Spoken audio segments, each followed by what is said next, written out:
across the UK, on DAB+, on your smart speaker, on your smart TV, and on your side. This is Talk.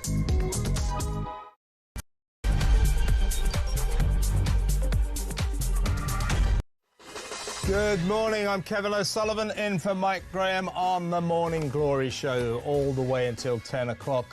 This just in, breaking news. Hadish Kubatu, the migrant sex offender who was so farcically released from Chelmsford jail last Friday by mistake, has now been successfully deported back to Ethiopia. The government boasting about how brilliant it was at achieving this deportation. A lot of people saying, well, why can't you do it with more migrants then? What about the 10,000 migrants who are in jail having broken our laws?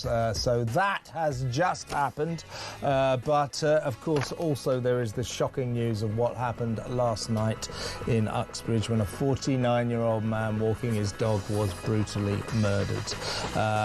Good morning and welcome, as I say, to Morning Glory right here on Talk. I'm Kevin O'Sullivan and I'll be with you all the way to 10 o'clock. Stand by for 4 fantastic hours of breaking news, challenging views and dynamic debate. Get on the show, get it off your chest, get on the phone and call me on 0344 499 1000, or you can WhatsApp voice note me on the same number and I promise to play your message out. It is Wednesday, October the 29th. Here's what's coming up. Those of us unfortunate enough to have seen the shocking video know exactly what happened. A frenzied attack on a 49-year-old man just walking his dog on a suburban street to the west of London in an area with the highest concentration of asylum seekers in the country. Poor Wayne Broadhurst never stood a chance. Stabbed and stabbed time and time again until he was dead, his little dog watching on as a scene of unimaginable horror unfolded on a quiet residential road in Uxbridge. Another 45-year-old man suffered life-changing injuries. A third victim, a 14-year-old boy, was also wounded. And then the revelation that the 22-year-old man arrested on suspicion of murder is a 22-year-old Afghani who came here illegally on a lorry 5 years ago. He was later granted asylum to stay. Although no one has been charged, this appalling slaughter is certain to intensify escalating public concern over the potential danger of allowing more and more young men from very different foreign cultures, about whom we know nothing, to remain in Britain despite arriving here unlawfully. Meanwhile, two-tier Kia waffles on about moving 900 migrants from hotels into 2 disused military bases, as if that's going to change the dial on an out-of-control crisis involving 103 asylum seekers all over the UK, 32,000 of whom reside in expensive hotels at taxpayers' expense. The madness of what successive governments have let this nation sleepwalk into is off the scale, don't you think? 0344 499 1000. In other news, a new poll reveals that Starmer's stunning unpopularity has sunk to an all-time low, and that for the first time. Voters now prefer the idea of Nigel Farage as Prime Minister to all the others. Meanwhile, there's a new black hole in town. No, not the pretend £22 billion one that Labour invented and pretended the Tories left them. The new £50 billion black hole that the world's worst Chancellor, Rachel from Accounts, made all by herself. The one that she's going to fill by breaking all her promises and taxing the backsides off all of us.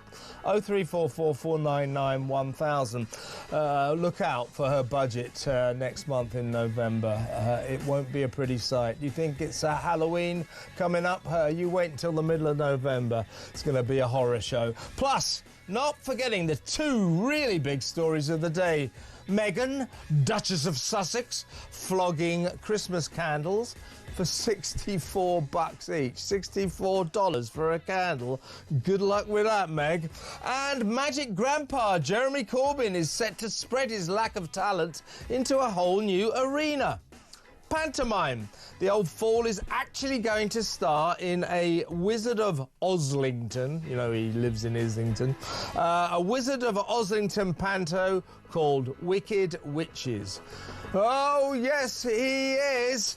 All that and so much more. So don't go anywhere. Stick with me right here, right now on Talk, the home of free speech and common sense. Let's spend Wednesday morning together. I'm very pleased to welcome to the show for the first hour. We're going to go through the papers together. It is political commentator Theo Usherwood. Good morning. Great to be with you this morning. Well, look, first of all, this is just broken, and we do, of course, need to talk about last night's horrific events in Uxbridge.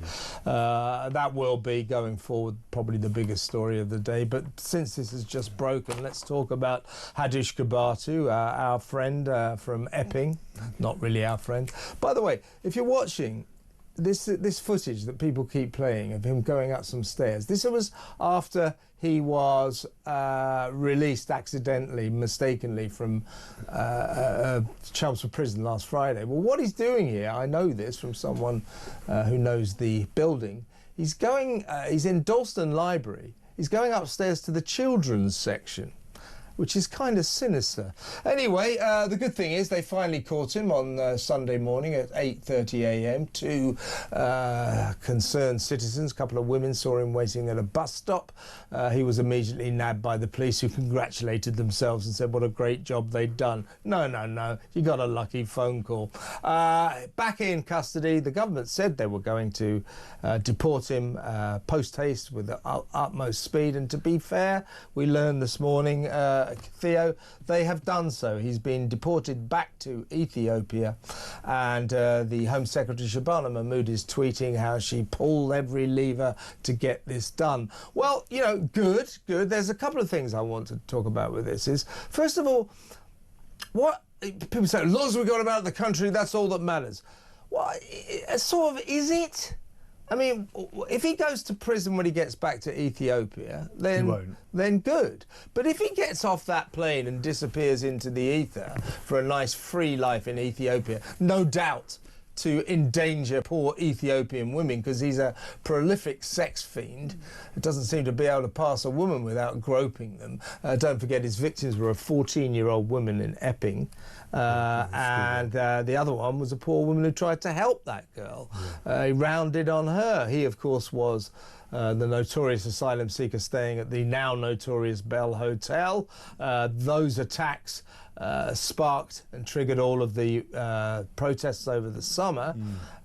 So, you know, he is the sort of celebrity asylum seeker sex offender. So he's gone back to Ethiopia.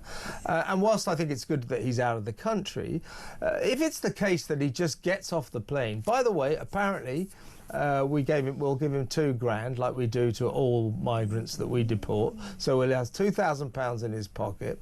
And lots of money. Apparently, also, he already had quite a lot, because they gave him all of his money when he was mistakenly released from Chelmsford Jail last Friday. So he's got a few quid in his pocket. It's good that he's out of the country, Theo. It's good that the government have got their act together and deported this guy, although questions remain about why they can't deport more people like him. But if he just gets back to Ethiopia and walks free, what about his two victims? What kind of punishment has he really had? I'm very much on the same page as you with this Kev. I'm uncomfortable with him being Gabatu, and this isn't just Gabatu, by the way, this is right across the board, being released from prison midway through their sentence, or even only a small portion into their sentence, only to return to their country of origin. And I think part of the problem is the way the question is asked. When people ask the polling question, should foreign criminals be deported, everybody goes yes. It's a widely popular policy. Nobody thinks that we should be, you know, we shouldn't have foreign criminals in this country.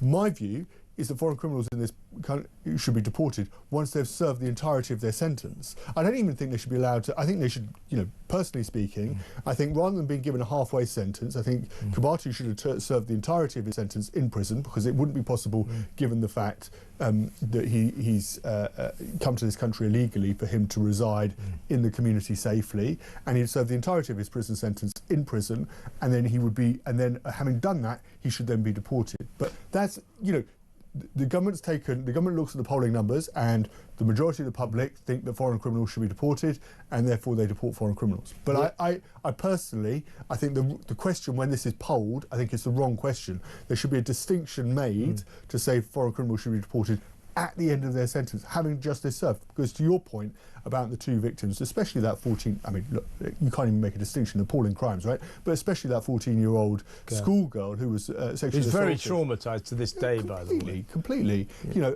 if I was, you know, I'm sure her parents feel the same, that, you know, they would want to know that this individual is being, you know, incarcerated, punished and incarcerated for as long as possible. Exactly right. I mean, I'm with you, and I think a lot of people, they sort of assume when he gets back to Ethiopia he'll continue his sentence inside, but I don't think he will.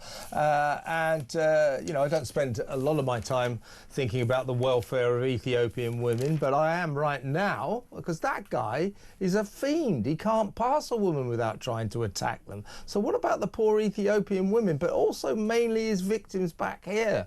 What kind of justice are they getting? Get him out of the country, but I don't think as a nation we should just say, well, get rid of them and it's someone else's problem, because this is what they all want. You know, time and time again, when these asylum seekers, these migrants, get convicted of crimes and get sent to jail, they start screaming, I want to go back to Syria, take me back to Afghanistan, because they know if that happens, they don't have to serve any kind of sentence. Yeah. So we ought to be slightly careful about that, but I do understand, I guess, our priority is to get rid of them, but we ought to remember their victims. And, you know, people need to be punished for sexually attacking women. They really do. And Kabatu looks to have got off pretty much scot-free. Is that acceptable? Let me know. 03444991000. Now, let's move on to these shocking events last night, around about 5:30, I think it was. A guy called Wayne Broadhurst, 49-year-old guy. There's pictures of him beginning to emerge. Looks like a nice, lovely guy, you know, walking his little dog down a suburban side street to the west of London, Uxbridge. Used to be the constituency of Boris Johnson, I seem to recall.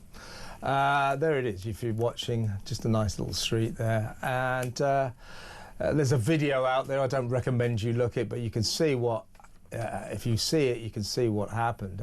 He is stabbed to death in a frenzied attack, time and time again, coming down on him like a pneumatic drill, and somehow disturbing his poor little dog, dancing around with his tail wagging, but obviously not understanding what happened, watching this scene of unimaginable horror.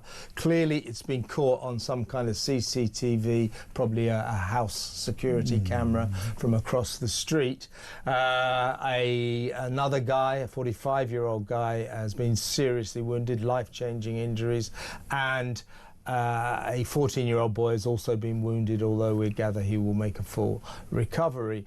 The picture that seems to be emerging, we must stress no charges have been levelled yet, is that Wayne Broadhurst intercepted or tried to get involved in some kind of altercation, that he was a have-a-go hero, if you like, and paid for his bravery. Tragic story. We don't know much more about Wayne yet, but I'm sure that will emerge as the day goes on. Now, subsequent to this came the shocking news that the man arrested on suspicion of murder, on suspicion of this attack, no charges, he's only on suspicion, 22-year-old Afghani asylum seeker who came here 5 years ago illegally on the back of a lorry and was subsequently granted leave to stay. His asylum application was successful. Again, we have to wait to see what happens, but no charges yet. But that information alone, frankly, Theo, you know what I'm saying, is incendiary, isn't it? Yes, it is, but the credit, you know, we saw what happened in the wake of Southport, where there was all of that misinformation put out. So they've obviously, the government has changed tack here, and they're putting Very much so. And they're putting out the information front and centre about this individual, and I personally think that's the right way to go. And Totally agree. And everybody knows who this individual is now. Well, they don't know his actual personal identity, but they know the background, that this was an Afghan national who came to this country and was given indefinite leave to remain in 2022. I would question the process by which he was given indefinite leave to remain. That looks to be a foolish decision at best, given what has, obviously, the individual hasn't been charged yet, but I would question that process, and the criminal justice system needs to be able to, do its thing and run its course. But I just do worry about why the backgrounds, to your point, people come into this country and we just don't know who they are, and this individual has got indefinite leave to remain in this country, has been here for 3 years. Just my sympathies go to the families of the victims, and I just hope that and to our point, that we're making about Hadesh Kribati, I would want this individual, if he was to end up with a life sentence, I'd want that served in this country. Absolutely, yeah. Let's not, if he does end up being charged, if he does end up being found guilty, let's not just send him back to Afghanistan where he'll walk free. But as I say, we have to be very careful at this stage legally. No one has been charged. A man has been arrested on suspicion. But this is supposed to be a paper review, so just in case, there's the front page of the Daily Mail. Afghan held over murder of dog walker came to the UK in a lorry. Again, you're right. I mean, this does put into sharp focus a system whereby we seem to allow thousands and thousands and thousands of predominantly young men to break into this country illegally, then tell tales of escaping war and torture, and then we let, at the moment, 48% of them stay. We used to the asylum applications to this country, we used to, until about 3 or 4 years ago, we used to let 76% stay. They've brought that down to 48%, but it is still, Theo, by far and away the most generous percentage in the entire world. We are the softest touch on the face of the earth for migrants. There's a story on page 2 of the Times, actually, arrests of migrants working illegally hit record after raids, and this is obviously new data which come out, which the government's very pleased about, which is the immigration enforcement officers made 11,052 visits relating to illegal working practices in the 12 months to last September. That's the most uncomparable data since data was first collected, and that led to the arrest of 8,232 illegal immigrants, and they've been arrested. That's 63% more than last year. But only 1,050 have been deported from the UK. So that's one in 8 migrants. So they've had their big clampdown. You've seen the Sun led the investigation with people, on delivery drivers, being able to use proxy accounts in order to work and work illegally in this country. So you could come here, you could get a hotel, you could work illegally, and now the government's clamping down on this with their raids, quite right to, you would think, off the back of that Sun investigation, damning Sun investigation. But again, only 1 in 8 have so far been deported. Yeah, and these are the statistics that, in the light of recent events, we have to think about. This was back in the summer, in July. The Sun newspaper found that in the last 6 months prior to the summer, prior to July, 339 asylum seekers, mainly staying at asylum seeker hotels, have been charged with serious offences. We're talking about sexual offences, we're talking about violent offences, drug offences. So 339. And the Mail on Sunday, journalism, the Mail on Sunday found that in only a third of the hotels we use. So they're only going through a third of our asylum seeker hotels. I don't know what the number is right now, but it was round about 400, I think, around the country. So in a third of those hotels, the Mail on Sunday found that there were 708 charges of residents, in other words, asylum seekers, staying at only a third of our 400 or so asylum seeker hotels. 339 charges according to the Sun, 708 charges according to the Mail on Sunday. You look at last week, an asylum seeker from Wolverhampton, at Wolverhampton Crown Court, was found guilty of the shocking murder of a young girl who was working at his asylum seeker hotel. She was just walking home after a day's work, and he pounced on her and he stabbed her 23 times with a screwdriver, and then was filmed dancing and shouting and singing in excitement afterwards. It's another asylum seeker. Now, you know, people are going to get more and more upset about this for obvious reasons. We're letting these people come here. We let them break into this country. We don't in any way pursue them for that illegality. We then put them into 4-star hotels and give them £50 a week. We give them free food, pay for their accommodation. We give them free doctors, free dentists, free lawyers to fight their case to stay, usually successfully. And we get repaid for our generosity, it seems, by more and more shocking law breaking. And these people, mostly young men, they say, of military age, I like to say young men of sexually active age.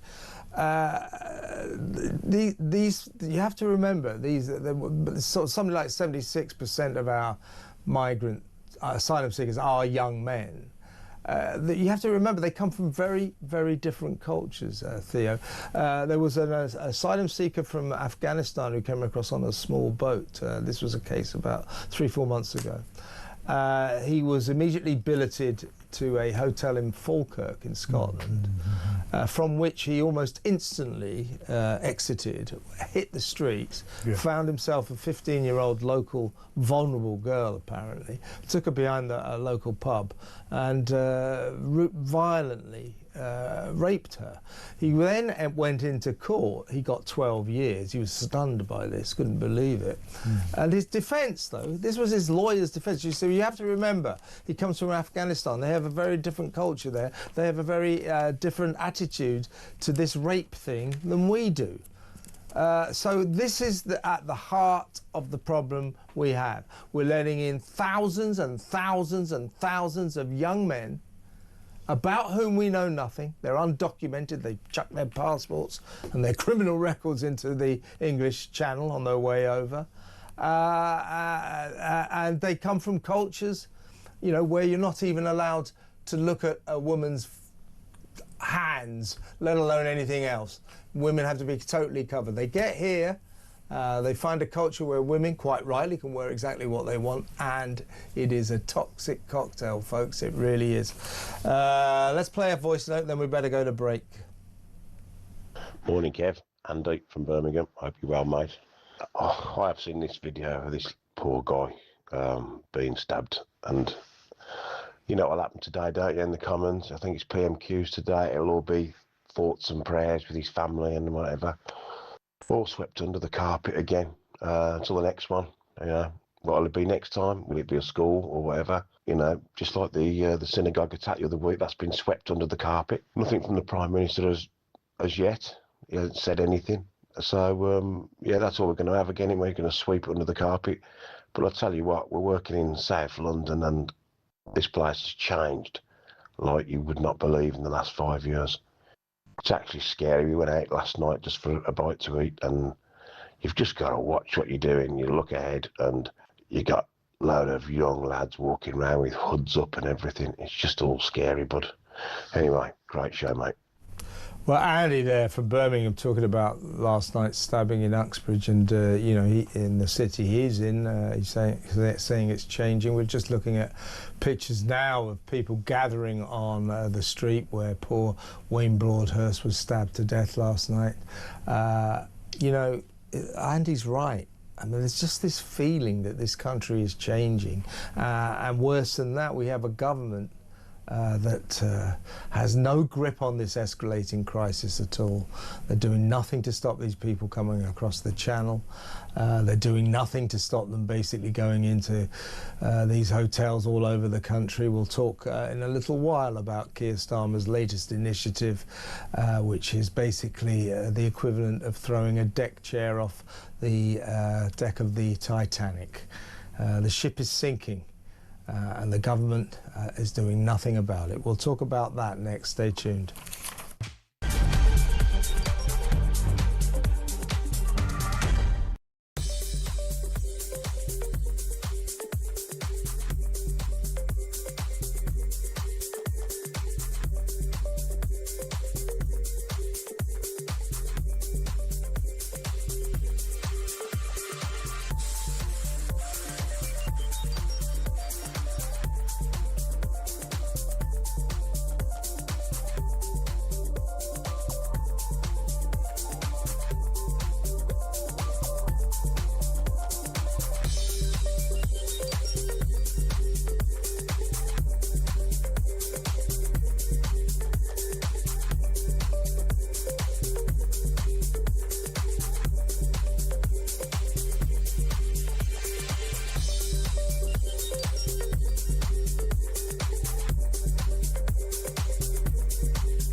She's almost there. We're almost there.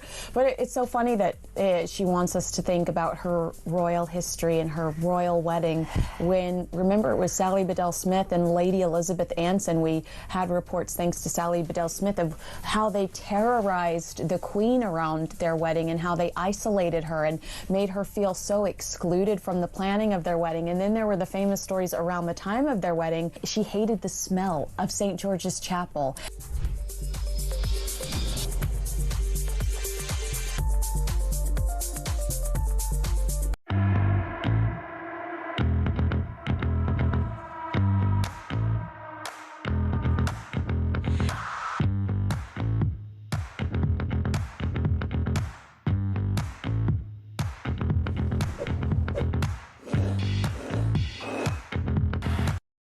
Across the UK, on DAB+, on your smart speaker, on your smart TV, and on your side. This is Talk. Welcome back to Morning Glory. I'm Kevin O'Sullivan in for Mike Graham, and there are two big stories breaking today. Literally just as this show came on the air at the ungodly hour of 6 a.m, we learned that Hadush Kubatu, the migrant sex offender from Epping, who was accidentally farcically released from Chelmsford Jail last Friday, only to be caught again on Sunday, has today been successfully deported by the government. It's not often you can say that, is it? So he's now back in Ethiopia, where we don't think he'll go to jail, so look out, the women of Ethiopia. What about his two victims here? How do they feel about this? It's good that he's out of the country, but Theo Ushwood, who's with me at the moment, and myself, we're uncomfortable about the idea that these sex offenders, these people who commit serious crimes, we get them out of the country, and the chances are when they get back to their developing countries like Ethiopia, they just walk free. So he'll be very pleased with what's happened to him. He's got 2,000 quid in his pocket that we gave him. He'll be thrilled. So I'm not. I mean, it's good that he's out of the country, but is it that satisfactory? I'm not so sure. Also, of course, the big news of the day, the shocking news that Wayne Broadhurst, a 49-year-old guy, nice, friendly-looking chap, walking his little dog down Midhurst Gardens in Uxbridge in West London around about 5 p.m. last night, Monday night, was brutally stabbed to death in a frenzied attack in which another 45-year-old man was very badly injured, life-changing injuries, and a 14-year-old boy sustained lighter injuries. The man who has been arrested on suspicion of murder turns out to be an Afghan asylum seeker who came here 5 years ago illegally on the back of a lorry and was later granted leave to stay for the rest of his life. That throws up a lot of discussion points, I would suggest. Let me know what you think. WhatsApp voice note me or call me by all means, 03444 991 Well, still, Theo, with the migrant crisis, the asylum seeker crisis, the government, our government has this obsession, or it seems to feel that if it can successfully say to us, we're getting the migrants out of the hotels and we're putting them into a cheaper place. We're putting them into disused military bases, disused holiday camps, etc., etc. That is the plan.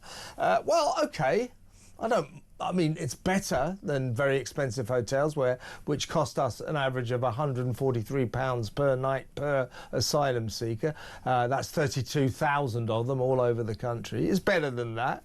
But let's face it, as I said earlier, this is a deck chair getting chucked off the Titanic, because what Keir Starmer is triumphantly announcing is he's going to take 900 migrants out of hotels and put them in two disused military bases, one up in Scotland and one in East Sussex.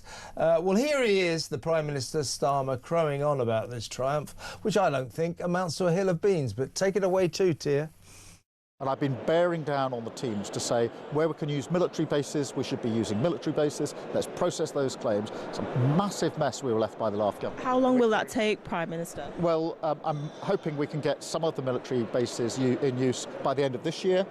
So there's several hundred places there. I want to see the asylum hotels closed down as quickly as possible. But obviously you'll appreciate that we've got to process the claims and or find other accommodation. But I'm bearing down on this every day of the week with the teams. And the response to that all over the country, Theo, will be pathetic. Absolutely pathetic. We've got 32,000 asylum seekers staying in hotels. Keir Starmer, by the way, they're not in these military bases yet. I'm going to put 900 migrants into these two military bases. Fine. What plans have you got to stop the crisis, stop the people crossing the channel illegally? What plans have you got to set up any deterrence? It's just useless, isn't it? So the really frustrating thing about reading this story is actually when Labour were in opposition, they opposed the Conservative plan to use disused military bases, namely RAF Scampton, which is the former Dam Busters base, and turn that into an asylum case. So what they've done is they've thought, OK, well, we're going to come in and we're going to try and manage this in a different way. We've seen that the problem has actually got worse. More people have crossed the channel this year than crossed it last year. and the problem has got significantly worse. So they can't just go, oh, well, this is a problem that we've inherited from the Conservatives. This problem has got worse under Labour. And now they're reverting to the policy which they opposed in opposition by saying, well, actually, we're now going to do the basis. Personally speaking, I would have thought that it would have been better to go, actually, this is quite a good policy and we're going to expand this policy. Imagine how much further down, we would have made much more progress in dealing with this crisis had Labour actually come in and expanded the policy from day one, as soon as they were elected on July the 5th last year. That would have been the sensible, you would have thought that would have been the sensible thing to have done in this case. But they didn't do that. They opposed it, and now they've waited and waited and waited, and the problem's got significantly worse. I do think military bases can work, but they have to... You have to realise, and this is the jeopardy that's being played by those who are crossing the English Channel and the gangs that are running these crossings, criminal organisations, by the way, is what they're saying is, look, you'll come to this country and you're going to get a hotel, you'll have the ability to work even if it's illegally, and everything will be rolled out for you. The problem is, when you only have 900 and so far 36,000 have crossed the English Channel, they could say, oh, well, what about these bases? If you're thinking about paying to cross the English Channel, you say, well, what about these bases? 900 is too small a number. If you can guarantee, if the government can get to a point that every single migrant, Inverness in winter is not, an Inverness military base in winter is going to be pretty unpleasant. Yeah, that's it's true. going to be very, very cold. East Sussex, though. Quite Sussex, nice, yeah. Very festive. Crowborough. By the way, local residents in both areas, particularly in Sussex, are furious about it. And what they're saying in, this is significant, in, is it Crowbridge it's called in East Sussex? Crowborough. Crowborough. It's a lovely village. Yeah, well, the last government sort of impact assessed Crowborough, this military base for asylum seekers, and said it would be too devastating for the local community, many of whom now are pointing that nuance out and saying, wait a second, you said this would be... so all of a sudden it's not devastating for the community. So both communities up in Scotland and East Sussex extremely upset about this. The other thing you have is that we invariably find ourselves in a situation where mass accommodation is used, that there's an outbreak of some disease or another, or sanitation is brought into question, and the Home Office say, well, because of our obligations under the European Convention on Human Rights, we're going to have to move them all back out of the military base and to another site. Think about what happened with the Bibby Stockholm, that barge down in the south coast that got Legionnaire's disease. It was open for about 2 minutes and then got Legionnaire's disease. But they could use that. I mean, that was quite nice. I mean, this is another knee-jerk reaction by Keir Starmer. This Labour government, they came into power imbued with the thought, well, everything's going to be better now because we're not the Tories. Literally, that's what they thought. We're Labour, we're going to do everything brilliantly. Well, they didn't. And by the way, I should say that this is supposed to be a paper review. The military base story is on page 14 of the Daily Mail. So he knee-jerk got rid of the Rwanda scheme, which they like to say... Second day. They like to say it just wasn't working. Well, it didn't start. And by axing it on day one, or was it day two? He said it was going to do day one of his administration, of his government. Keir Starmer sort of effectively flushed £700 million worth of taxpayer investment down the drain and got rid of our only deterrent. He hasn't come up with something. Don't talk to me about the one-in, one-out scheme. That's a sort of sick national joke. It's an absolute farce. He's got no deterrents now. He got rid of that one. He's now talking, let's put them into military bases. The other knee-jerk decision he was, get rid of that Bibby Stockholm barge. He only got rid of it because it was a symbol of what the Tories were doing. It actually wasn't a bad idea. Well, the Rwanda scheme didn't work because we were. Well, it didn't start, Theo, to be fair. But it didn't work because we couldn't leave the ECHR, and so. Well, it might not have worked because of that, but we don't really know. You need to get rid of. We need to withdraw ourselves from the European Convention on Human Rights. Agreed. And that's the only way. Which is what they'll never do. Human rights, isn't it? Starmer has said he's not prepared to do that because it's human rights. And Rishi Sunak was going through this elongated process that he never actually got the chance to test, where he was going to get, reform the laws so that the ECHR would only apply to certain, it wouldn't apply to asylum cases. But what we ended up with the European, because we remain signatories to the ECHR, if you try to deport somebody to Rwanda, then you could say, well, they come before the court and they say, well, it's a right to my private life, it's a family life, it's a right to my, to live without being, for threat of torture or being killed. Therefore, I can't go to Rwanda. I agree with you. The Rwanda scheme could act as a deterrent, but it needed to be in tandem with leaving the ECHR. And it can only be implemented. I totally agree. If you land in this country, you are then. The point is, though, Theo, it was something. And after he ditched it, we were left with nothing, and still effectively we have no deterrence, and that is certainly not acceptable. By the way, you mentioned Rishi Sunak. To paraphrase, never meet your anti-heroes. I met Rishi last week. Did you enjoy that Piers Morgan's book launch. What a lovely man, charming man. Spoke to my wife for about 15 minutes. He's a really nice guy. Lovely guy.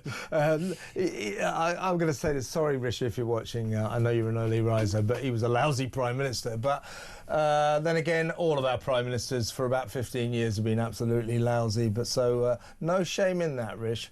Let's play a quick voice note before we go to break. This is Sally on the migrant hotels. If the government is so keen on getting migrants out of hotels and into HMOs or wherever, what happens to the agreements that they set up with those hotels? Sometimes it was quite a few years ahead. Will those just be terminated, or will they have huge payoffs to compensate them? That's not been mentioned. It's a very good point. We will look into that, Sally, but well said. By the way, I should say she mentioned houses or homes of multiple occupation there. This may be coincidental, but on that street where the murder happened last night, there was a house of multiple occupation. So apart from hotels and military bases, the government actually is currently involved in trying to put as many asylum seekers as it can into sort of random houses around the country, houses of multiple occupation. So what that'll be is, when you turn lots of rooms, so there'll be 4 or 5 different rooms with different people in them. So I just mentioned that could be a coincidence. I just want to comment on that voice note.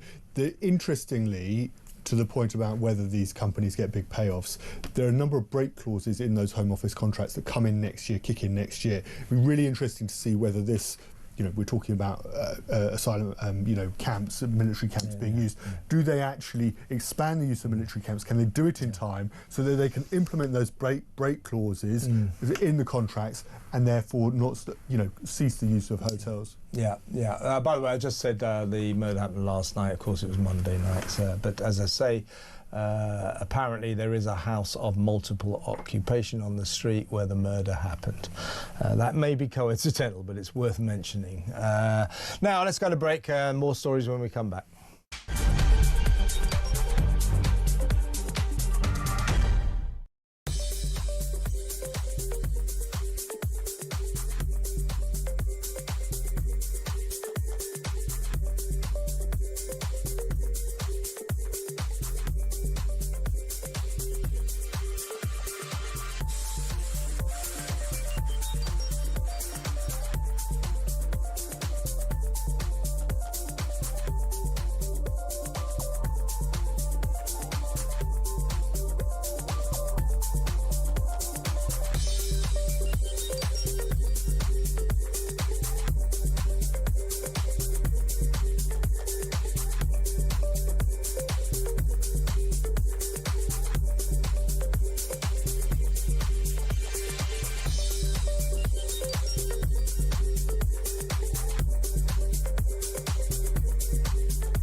across the UK. On DAB+, on your smart speaker, on your smart TV, and on your side. This is Talk.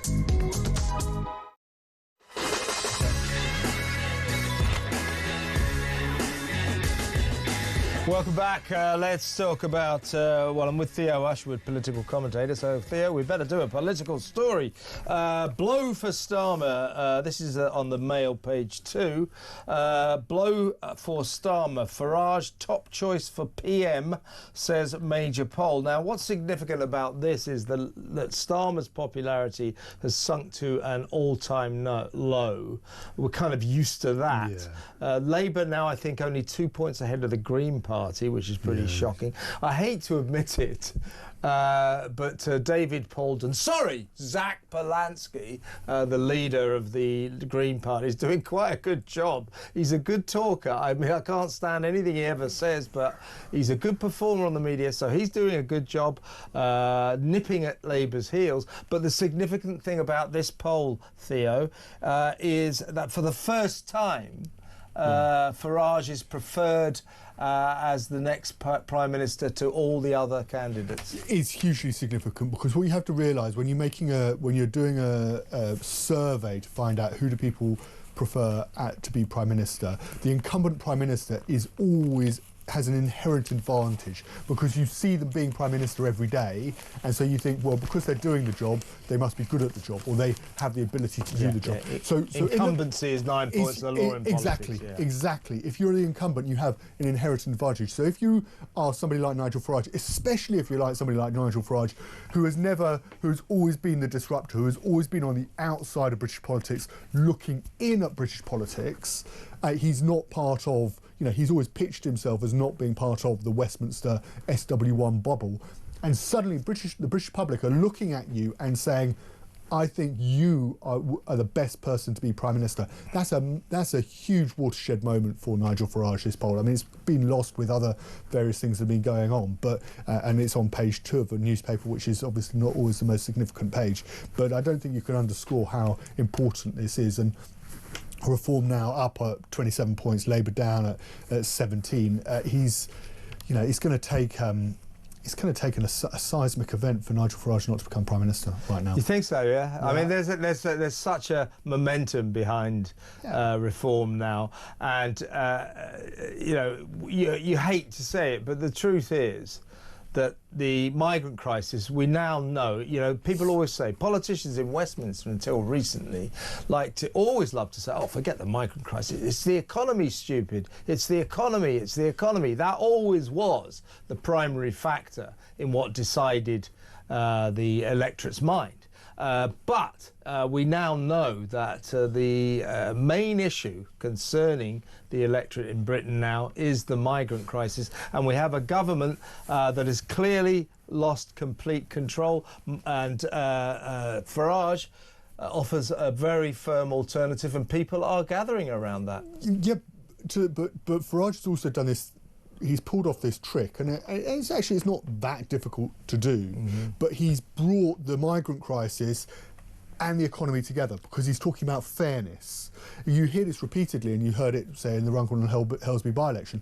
Why should my taxes go up? Yeah. Why should I be struggling to get by, and then a migrant be put up in a hotel paid for by the taxpayer? Exactly right. And be given money. But that's not really chicanery. That's a fair thing to do. It's a fair point. Trick is the wrong word. But what I'm saying is that the narrative of the migrant crisis and the economy have merged into one. And then you can merge in the NHS and you can say, well, the NHS is in crisis. Why is the NHS in crisis? Because it has more people to treat. Education needs more money. Why does it need more money? Because there are pressures on the education system, and that's what Farage has done very successfully. Now, interestingly, you talk about the migrant crisis. There is a way back for Labour. I don't think they're going to find that way back, but there is a way back where they actually deal with the migrant crisis. There was some polling for an organisation called More in Common, and they found that actually, if you look at those who voted Labour in 2024, went to Reform in those extraordinary local election results where they won more than was 10 councils in 2025. Those voters are prepared to come back to Labour if they can solve the migrant crisis. If you could get the number of migrants crossing the English Channel in the next couple of years down to a couple of hundred, then actually people would say, hang on a moment, you've managed to do the job. I don't think Labour can do the job, by the way, unless they're prepared to leave the European Convention on Human Rights. Which they're not prepared to do. Because Richard Hermer, the Attorney General, Keir Starmer's old human rights lawyer mate, and of course human rights lawyer Keir Starmer, human rights are their god. They love human rights, so they will not leave the European Convention on Human Rights, and as such, because they won't do that, leaving the ECHR, I always say, people say, if we leave the ECHR, everything is fine. No. It is the starting block. But if we don't leave the ECHR, we can't even begin to solve this crisis. We're going to go to break now. When we come back, in the Mail, this spread, £50 billion black hole misery for Rachel from Accounts. We'll do that story next. Stick around.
This Justice Secretary could not deport the only small boat migrant who tried to be deported. Yes. Having been mistakenly released, Hadush Kabatu came back to prison asking to be deported, not once, not twice, but 5 times. But he was turned away. Calamity Lammy strikes again.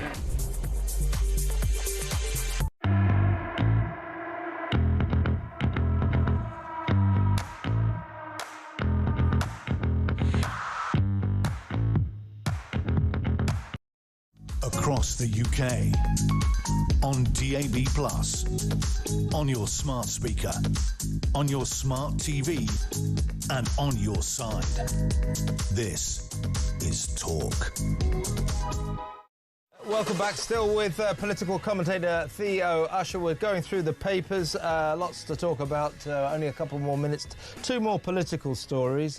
One more important than the other. Jeremy Corbyn's going to be in a pantomime. That's the most important one, of course.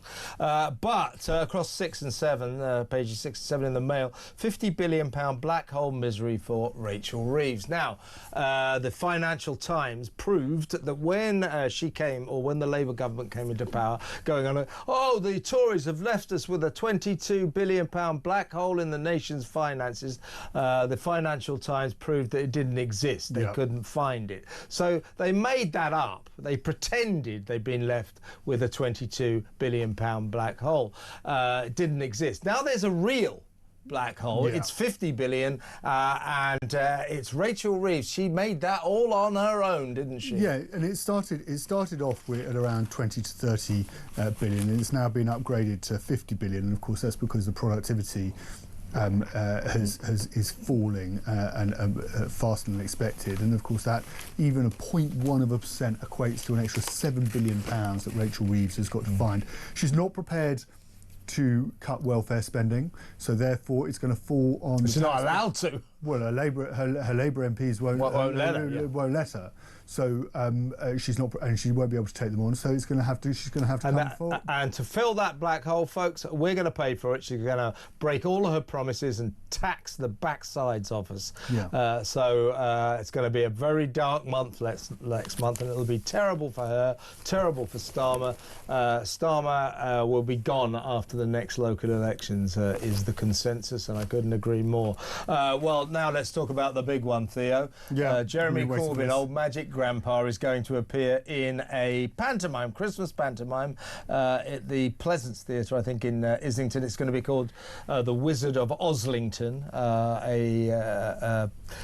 Actually, the play is going to be called The Wicked Witches at the Pleasance Theatre, which I think is in his Islington constituency. The truth is, he's going to make a film, but he's going to be in this pantomime. Yeah. Oh yes, he is. Good. I hope he's better than this than he is at politics. Well, look, he's capitalising on his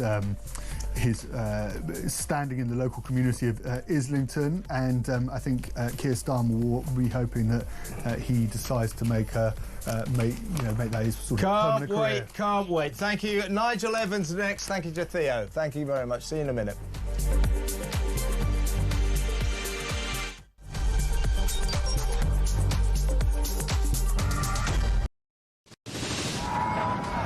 We've been talking this morning about a new theme park which is going to be built. The Universal Studios apparently are going to build it in Bedfordshire. We've been asking many of you to give us some ideas for theme parks. Alison in South Wales says in the new theme park at 5 p.m. every day they could have the PIP parade. All the people driving their brand new Motability cars. Instead of the water rapids, you can have a road you go down that's full of potholes in a car with bad suspension and flat tyres. I don't know why they're bothering building a theme park in this country. They're going right, no one will be able to afford to go to it anyway. How about the Rachel Reeves ride, says Terry in Birmingham. You go round and round and vanish up your own deficit. It's the HS2 ride. It travels at high speed for 10 feet, where everyone gets off and into the replacement bus ride. Tickets are £50 if bought 5 months in advance, or £1,000 on the day. There's a strong rumour going round that Rachel Reeves is going to have a kissing booth for this theme park. So what I do, mate, I shove a £5 in a pot and you can go and fill your boots. Thank you very much indeed, and very generous of you. One from G, who says fast-track entry to every ride for illegals, plus a free night stay in the Parks Hotel and free food. New theme park bumper cars will have to pay a congestion charge, and the funhouse isn't built yet, despite Angela Rayner's pledge to build houses. What about Ghost Train doesn't move because the driver's on strike? Have a good day. This is brilliant for the theme park. How about grow your own cannabis farm? Yeah, that's a good one. An Ethiopian safari park narrated by Angela Rayner, says Gary in Durham. How about that? This sums up the Labour Party to me. The one idea they have to improve growth for the economy is to basically have a bloody big fun fair. It's the type of idea primary school children would pitch, given 10 minutes to come up with something. Well, it turns out, Matt, in Royston, that it's not even their idea.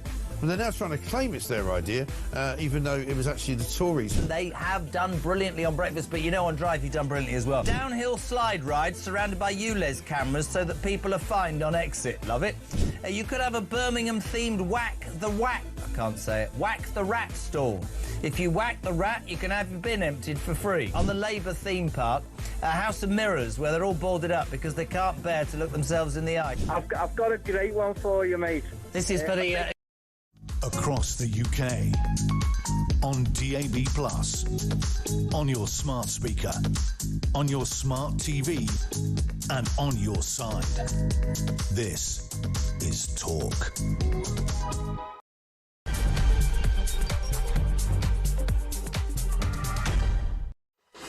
Welcome back. I'm Kevin O'Sullivan. This is Morning Glory right here on Talk. I'm standing in for Mike Graham. He's on leave. You all know why. Until that investigation is over, I have to wait. Mike has to wait. We all have to wait, and that includes you. So bear with us because the show must go on. I'm sure you understand that. Now, in 20 minutes or so, we're going to talk to excellent economist, author of When the Facts Change, Liam Halligan, about this £50 billion black hole. This is the £50 billion black hole in our finances that the Tories didn't make. Rachel Reeves from Accounts made it all by herself. We'll talk about that in a little while. Also, Chris McGovern, the chairman of the Campaign for Real Education, will join me to talk about increasing concerns about what's going on in Britain's classrooms, that our children are being brainwashed by left-wing culture and indeed Islamic culture. We'll talk about that in a little while. And Robert Bates will join us to talk about the growing illegal black market, particularly in jobs. So much still to come. But first, for the next 20 minutes or so, very pleased to be joined by the former Deputy Speaker of the House of Commons, Nigel Evans. Welcome, Nigel.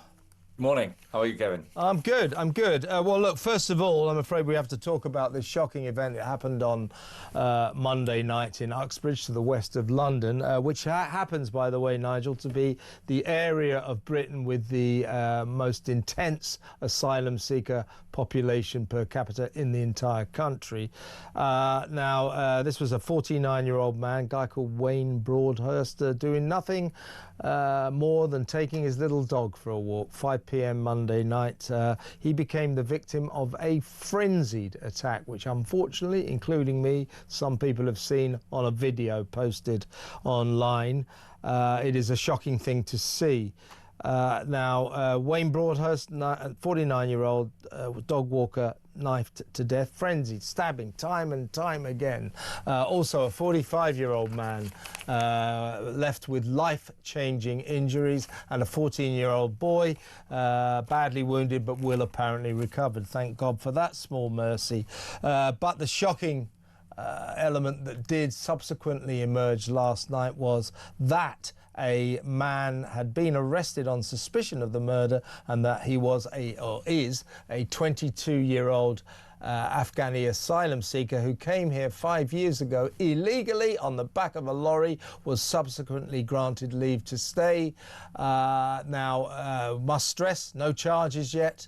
He's only been arrested on suspicion of this murder, but you can imagine, Nigel, this is a pretty incendiary incident. It follows last week the conviction for murder of an asylum seeker up in Walsall, Wolverhampton Crown Court. He stabbed a hotel worker, a young girl who worked at his asylum seeker hotel, 23 times with a screwdriver. He's gone to jail, quite rightly. But it is the fact that Chris Philp spoke in the House of Commons recently about the 730 asylum seekers around the country staying at asylum seeker hotels who've been charged with serious offences. There is a very sinister picture emerging here, and people are going to say this. This is the result of us, this nation, letting in thousands and thousands and thousands of young men of military age about whom we know nothing, and they hail from cultures, very different cultures, with very different attitudes, particularly to women and children, than we have. So what's happened in Uxbridge is going to create an intense debate in this country, don't you think?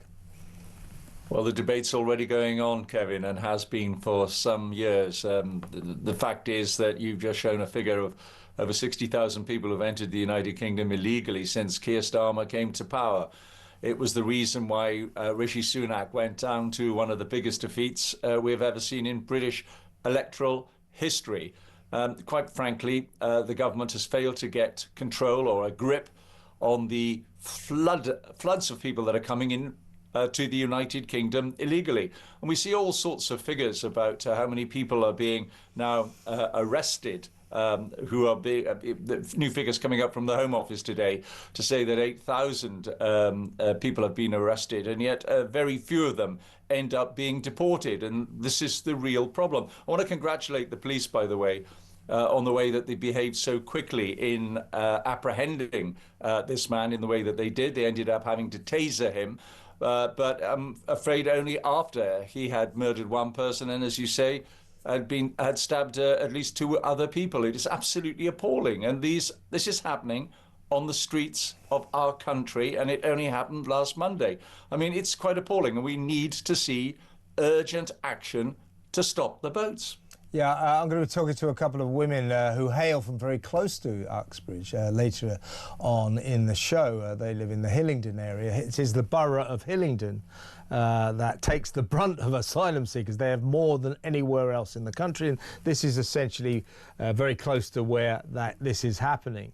And, you know, they are talking about safety on the streets.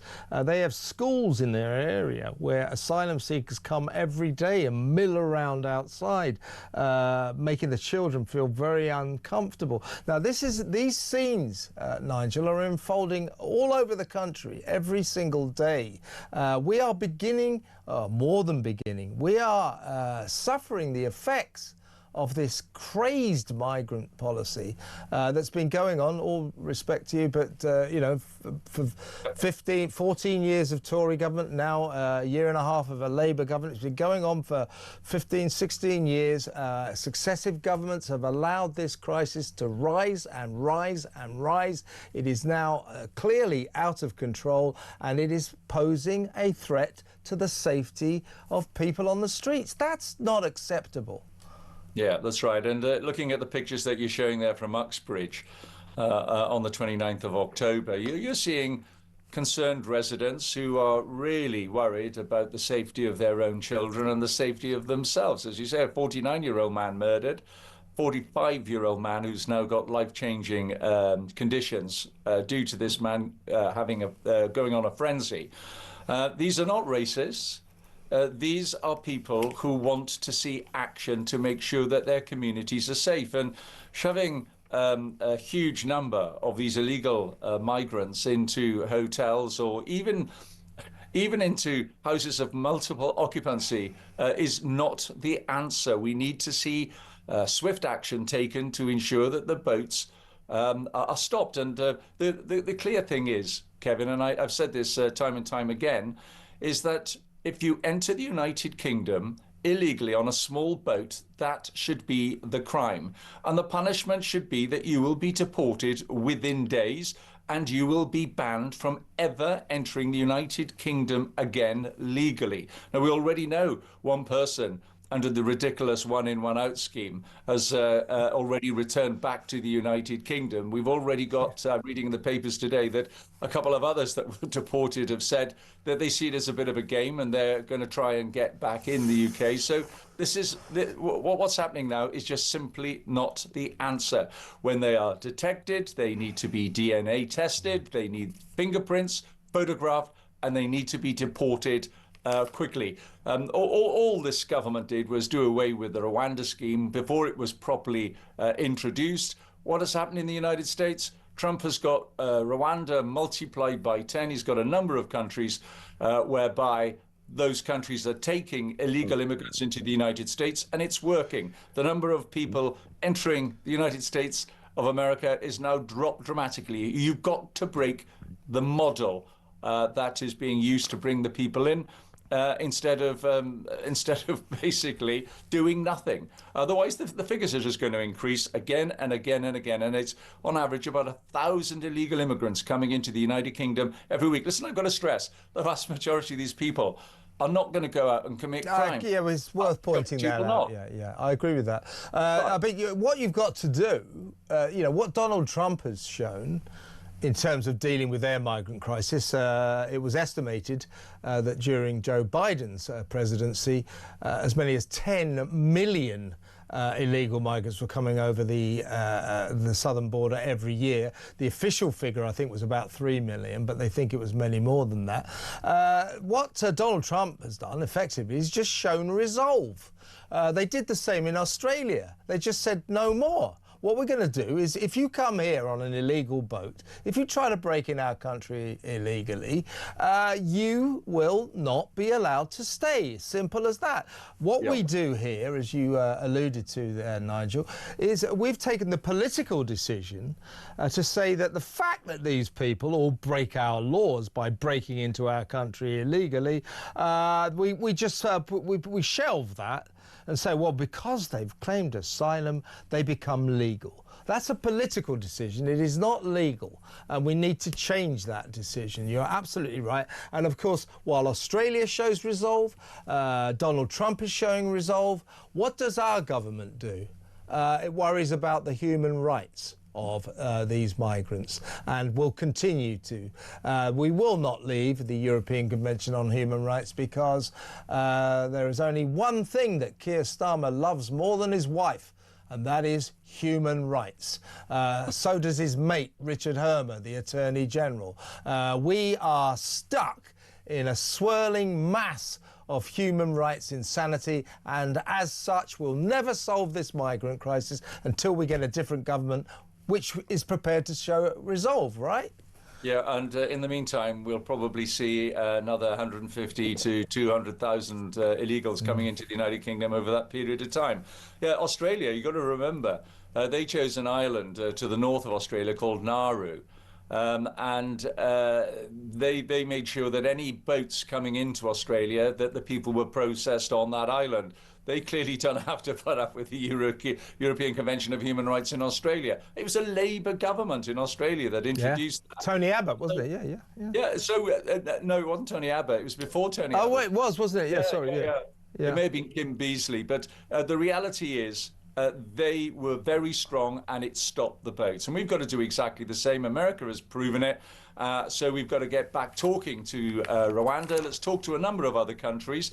But doing these little deals with France and Germany, what is it, 50 people we are sending to France, some of them coming back. And yet there's thousands coming in every week. This is a drop in the ocean. It's pathetic, Nigel. The one-in, one-out scheme is a national sick joke. It really is. Quickly, let's talk about Hadush Kubatu, our favourite migrant sex offender, a child sex abuser. He was, of course, the Epping asylum seeker who was done for sexual assault on 2 local women, one only 14 years old, sent to Chelmsford jail for a year, let out accidentally by mistake farcically last Friday, recaptured on Sunday. Well, who'd have thought it? They've actually managed to deport him.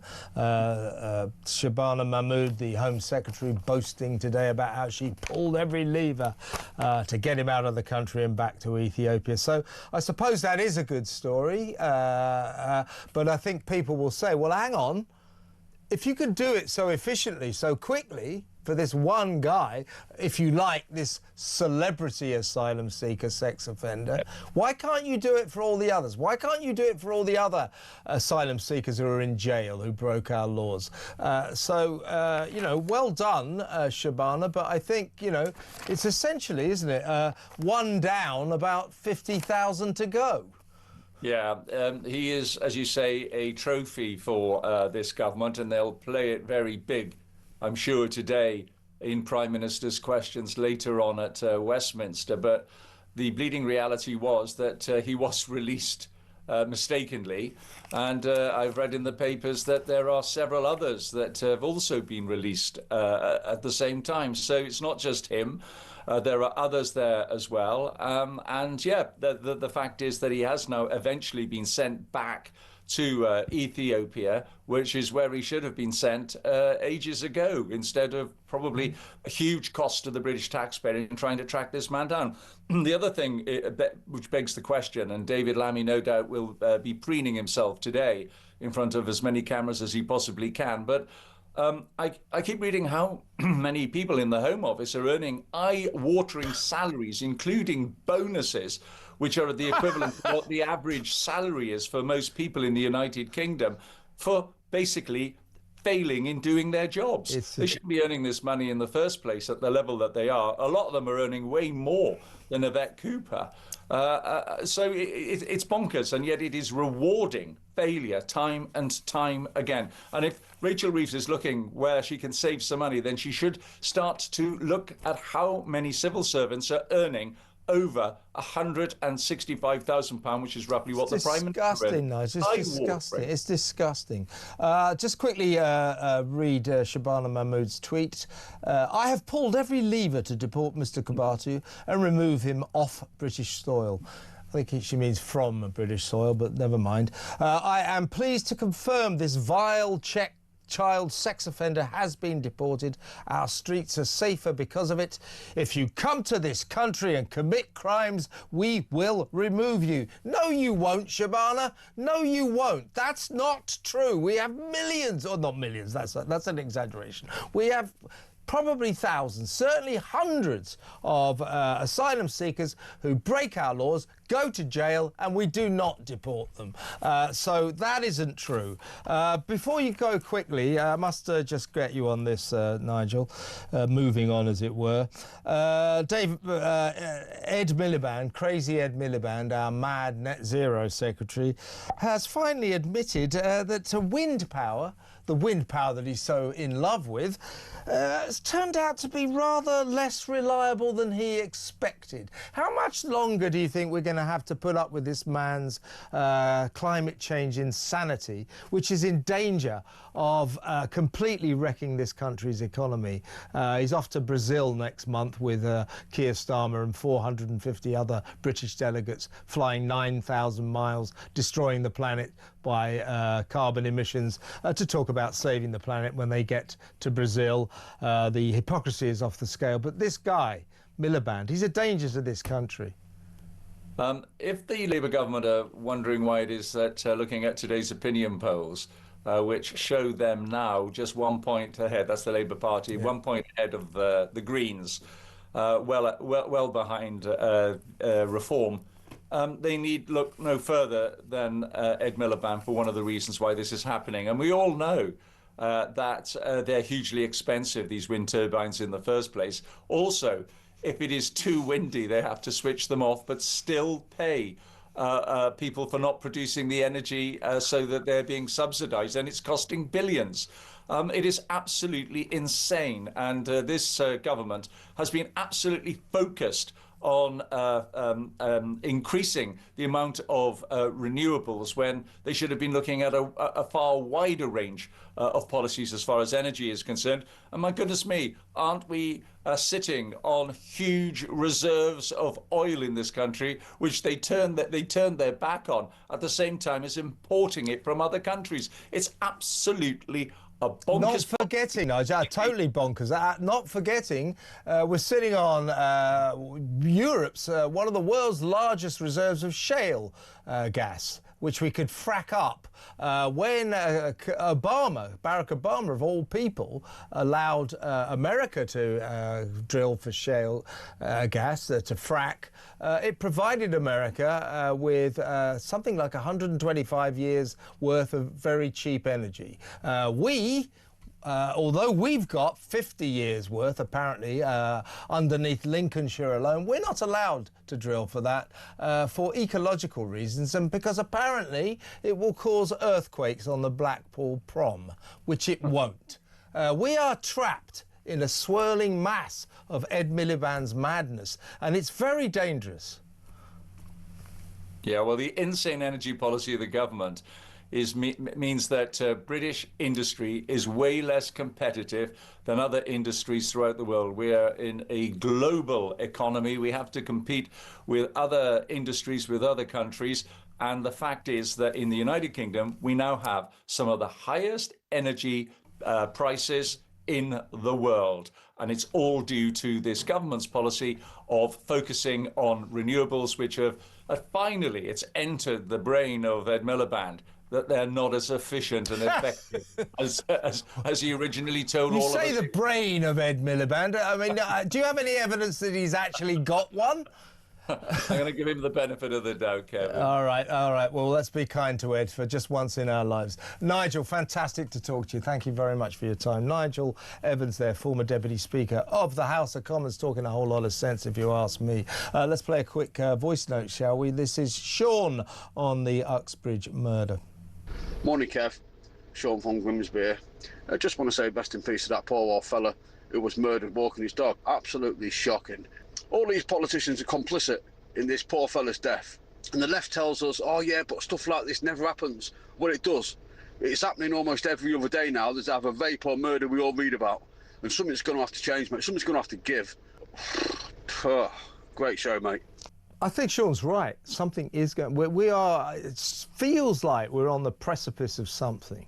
You know, that the public mood is getting more and more furious about this. You know, what we saw on Monday night, or we learned of it last night, what happened in Uxbridge, an asylum seeker under arrest on suspicion of a terrible murder last week. Poor girl. You know, some girl worked. I think she worked behind the kind of coffee counter or something at an asylum seeker hotel. On her way home, one of the asylum seekers leaps on her and stabs her 23 times with a screwdriver to death. He's been sentenced now. 730, we think, asylum seekers around the country, all on charges of serious crimes.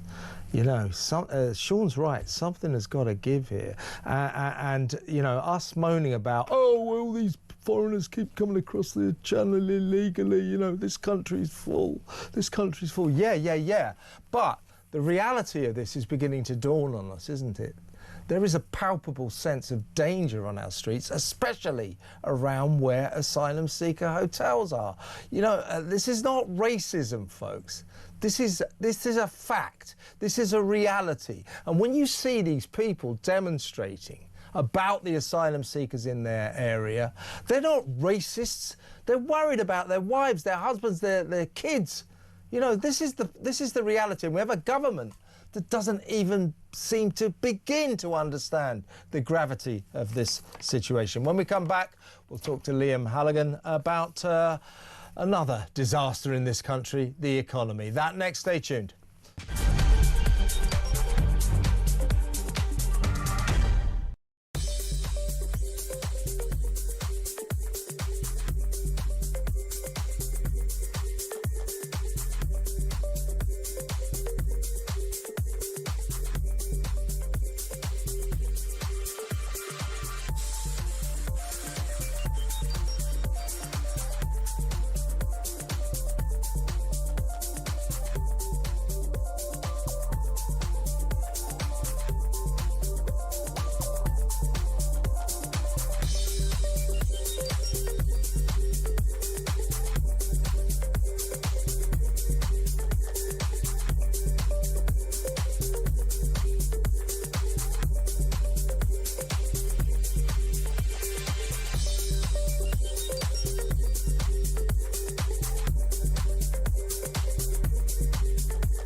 There is a nauseating irony listening to Sadiq Khan, this pious, horrible man who for so long has deflected, failed to answer the question as to whether there are sexual grooming gangs operating in London. And now, of course, the Metropolitan Police are telling us that they've got 9,000 cases they're looking at.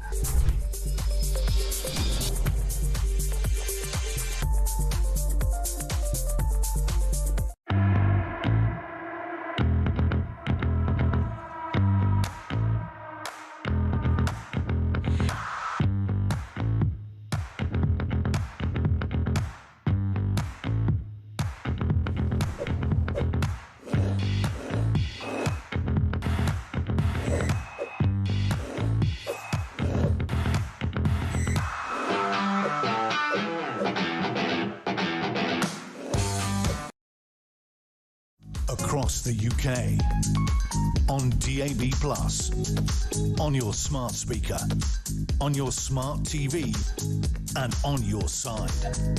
This is Talk. Welcome back. Now, let's go straight over to my next guest, economist and author of the Substack When the Facts Change, Liam Halligan. Welcome, Liam. Hey, Kevin. We need to talk about the £50 billion black hole. This isn't the one that the Labour Party invented when they came into power, the £22 billion one that the Financial Times said didn't actually exist. This is the one that Rachel made all on her own. Before we chat, Liam, have a look at this. This is Keir Starmer and flag lover Gary Neville chatting before the election about the wonder of Rachel from Accounts. How do you really comfort people on tax? Because that is the biggest challenge to any Labour government. You can't manage the economy. It's one of the reasons I appointed Rachel Reeves to the role of Chancellor, because she's obviously got Bank of England experience and she's got sort of iron rules as Rachel. She will not sign off anything unless it's fully costed and fully funded. Tax levels now are the highest for 70 years, so we can't just go and pull the tax lever. That's why we've said no increase in income tax, in national insurance or VAT. You've got to show, I understand, it really matters. Well, Liam, while that was playing, I was actually roaring with laughter, and so was everybody in the control room. I mean, you couldn't make that up, could you? As I said, the thing is that when they came into power, they immediately started crowing about the £22 billion black hole in our finances that the Tories left us with. Subsequently, the Financial Times said they could find no trace of this £22 billion black hole that the Tories left.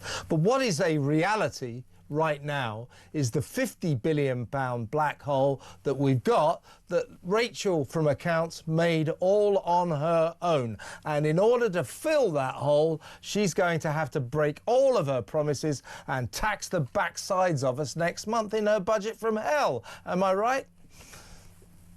Well, let's be clear. When Labour came into office in July 2024, as Starmer just said in that clip, the tax burden, tax as a share of GDP, was at a 70-year high. There was a lot of national debt knocking about, over 90% of GDP after COVID, but also lots of pretty heavy spending by the Tories. But there wasn't a black hole in the sense that there wasn't extra expenditure that no one knew needed to happen. That was just a wheeze by the Labour Party, so they could actually raise taxes when they came into office, even though they said in their manifesto before July 2024 that they wouldn't. And crikey, did they raise taxes. In her budget last October 2024, that was the biggest tax-raising budget in over a quarter of a century. Rachel Reeves whacked 40 billion quid a year on average of extra tax on all of us, and she then borrowed another 30 billion quid. So she massively expanded the size of the state, almost as an ideological thing, because that's what Labour governments do, bunging loads of money to Labour's public sector union paymasters. And what did that actually do? Like many of us warned her, Kevin, if you tax the backside out of the economy, to use your laudable, I think, technical term, then the economy isn't going to grow. You can't tax your way to prosperity. It's like a man standing in a bucket trying to pull himself up, as Winston Churchill said. So lo and behold, having raised tax massively last October, the economy's stalled, hiring has fallen off a cliff, unemployment's gone up. You know, she increased the rate of capital gains tax. Revenues from that have fallen. Stamp duty went up. The housing market has gone kaput. Across the piece, taxes have gone up, and economic activity and growth hasn't materialised. In fact, it's been pushed back. And that is where we are, Kevin. We're taxing the economy to such an extent that we are squeezing enterprise and commerce. We are curtailing activity, and that is leading to more sluggish tax revenues from those higher tax rates. Now, we're going into this budget. Reeves said after last October, that's a once-in-a-generation budget. I'm not going to come back for more tax next year. I needed to tax you this time to fix the foundations of the economy. But because her tax policies, ideologically driven, have thwarted the economy and slowed it down, manufacturing's gone, absolutely stalled, and all the rest of it, the tax revenues are less than she thought. The OBR is saying suddenly there is a black hole now, so she's going to have to do another massive tax-raising budget this October because she simply won't countenance the alternative, Kevin, which is to actually spend less. Because Labour's often, I'm afraid, economically illiterate backbenchers, the hard left of the Labour Party, which is still there, they won't have those spending cuts. They simply won't countenance them, as we saw over the summer when Labour tried to do so-called welfare reform and the government end up spending a lot less on welfare, but more. Yeah, that's right. And somebody earlier on the show said, well, the thing is, Rachel won't cut welfare expenditure. I said, well, it's not a question of won't. She can't. The backbenchers won't let her. We found that out, as you just said. The original plan was to cut £15 billion off our welfare bill. Our annual welfare bill, I think, is something like £300 billion plus, which in itself is a kind of grotesque obscenity. Labour said, well, we have to cut £15 billion. Liz Kendall, the then pensions minister, said, oh, well, I've got a lot of pressure here. I'm going to have to cut that back to £5 billion. Then it goes to Parliament, or the backbenchers get hold of it. They say, well, we're not accepting any kind of cut on welfare. And as you say, after all the debating and everything, Labour's plan to cut welfare by a not nearly enough £5 billion ended up, they actually added to our welfare bill. They went the other way. They went in the wrong direction. So it's not a question of Rachel Reeves won't cut welfare. She can't. And that is concrete boots around this government, isn't it? It is, and that's why financial markets, the big, massive pension funds, insurance companies, sovereign wealth funds that lend big government serious money. We're borrowing, in September we borrowed over £20 billion in 1 month as a government. 10 billion of that was borrowing on debt interest. And because Labour's shown that it can't control its own backbenchers, because Labour's shown actually it's the backbenchers that are in charge, they could remove Keir Starmer whenever they want. It's Big Ange, the Red Queen. It's Andy Burnham over the water saying that maybe we don't need to, worry about the bond markets. What are you saying, Andy, that we should default? For all those reasons, our borrowing costs are easily the highest in the G7. That's why our debt interest payments are so high. That's why we're spending more on debt interest than we do on schools every year, Kevin. That's why we're spending more on debt interest every year, twice as much on debt interest every year as we do on defence. And just to go back a little bit, what we were talking about over the summer with Labour, they weren't talking about spending cuts on welfare. They were talking about slowdowns in the rate of increase. Look, spending on in-work health and disability benefits, right, including 5,000 people a day now are going on the sick, if you like, paid for by the state. 5,000 a day. We were talking, Kevin, over the lifetime of this Parliament, of a slowdown of a rate of increase. What does that mean? Spending on those in-work health and disability benefits is already set to go up by 30% during this Parliament, to almost £100 billion under that heading alone. And what Reeves and particularly Liz Kendall, the former Welfare Secretary, were trying to do was slow down that rate of increase. It wasn't a cut. It was a slowdown in a rate of increase. And Labour's backbenchers wouldn't even accept the tiniest slowdown in the rate of increase of spending on those in-work health and disability benefits. Look, no one wants to take benefits away from people that desperately need them. We're a civilised society. But it's absolutely clear now that lots and lots of people are seriously abusing the system. That should not be a controversial thing to say. Absolutely, if you Liam. don't believe that, you're completely naive. Absolutely, Liam. It's journalists won't say disaster and catastrophe too often, but in terms of the economy and what's happening right now, it is a disaster and a catastrophe. Brilliantly summed up by you, characteristically. Thank you very much, Liam.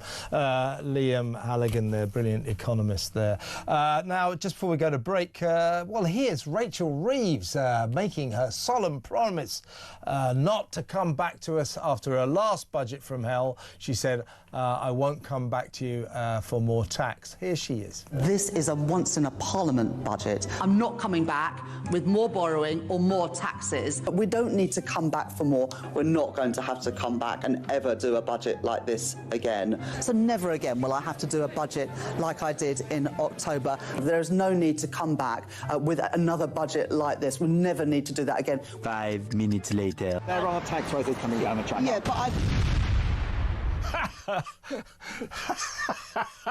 Yeah, she's just a liar. I mean, if you think that the £40 billion tax attack last year, her last budget, which was a nightmare, you wait till the next one. It's going to be even worse. Honestly, as I just said, folks, this is a catastrophe. This government are just useless. They're utterly incompetent. This woman, Rachel Reeves, she's just hopeless. Oh God. 0344 499 1000. Let me know what you think. Send me a WhatsApp voice note. So much to talk about. When we come back, we're going to talk about schools, so stick around.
across the UK.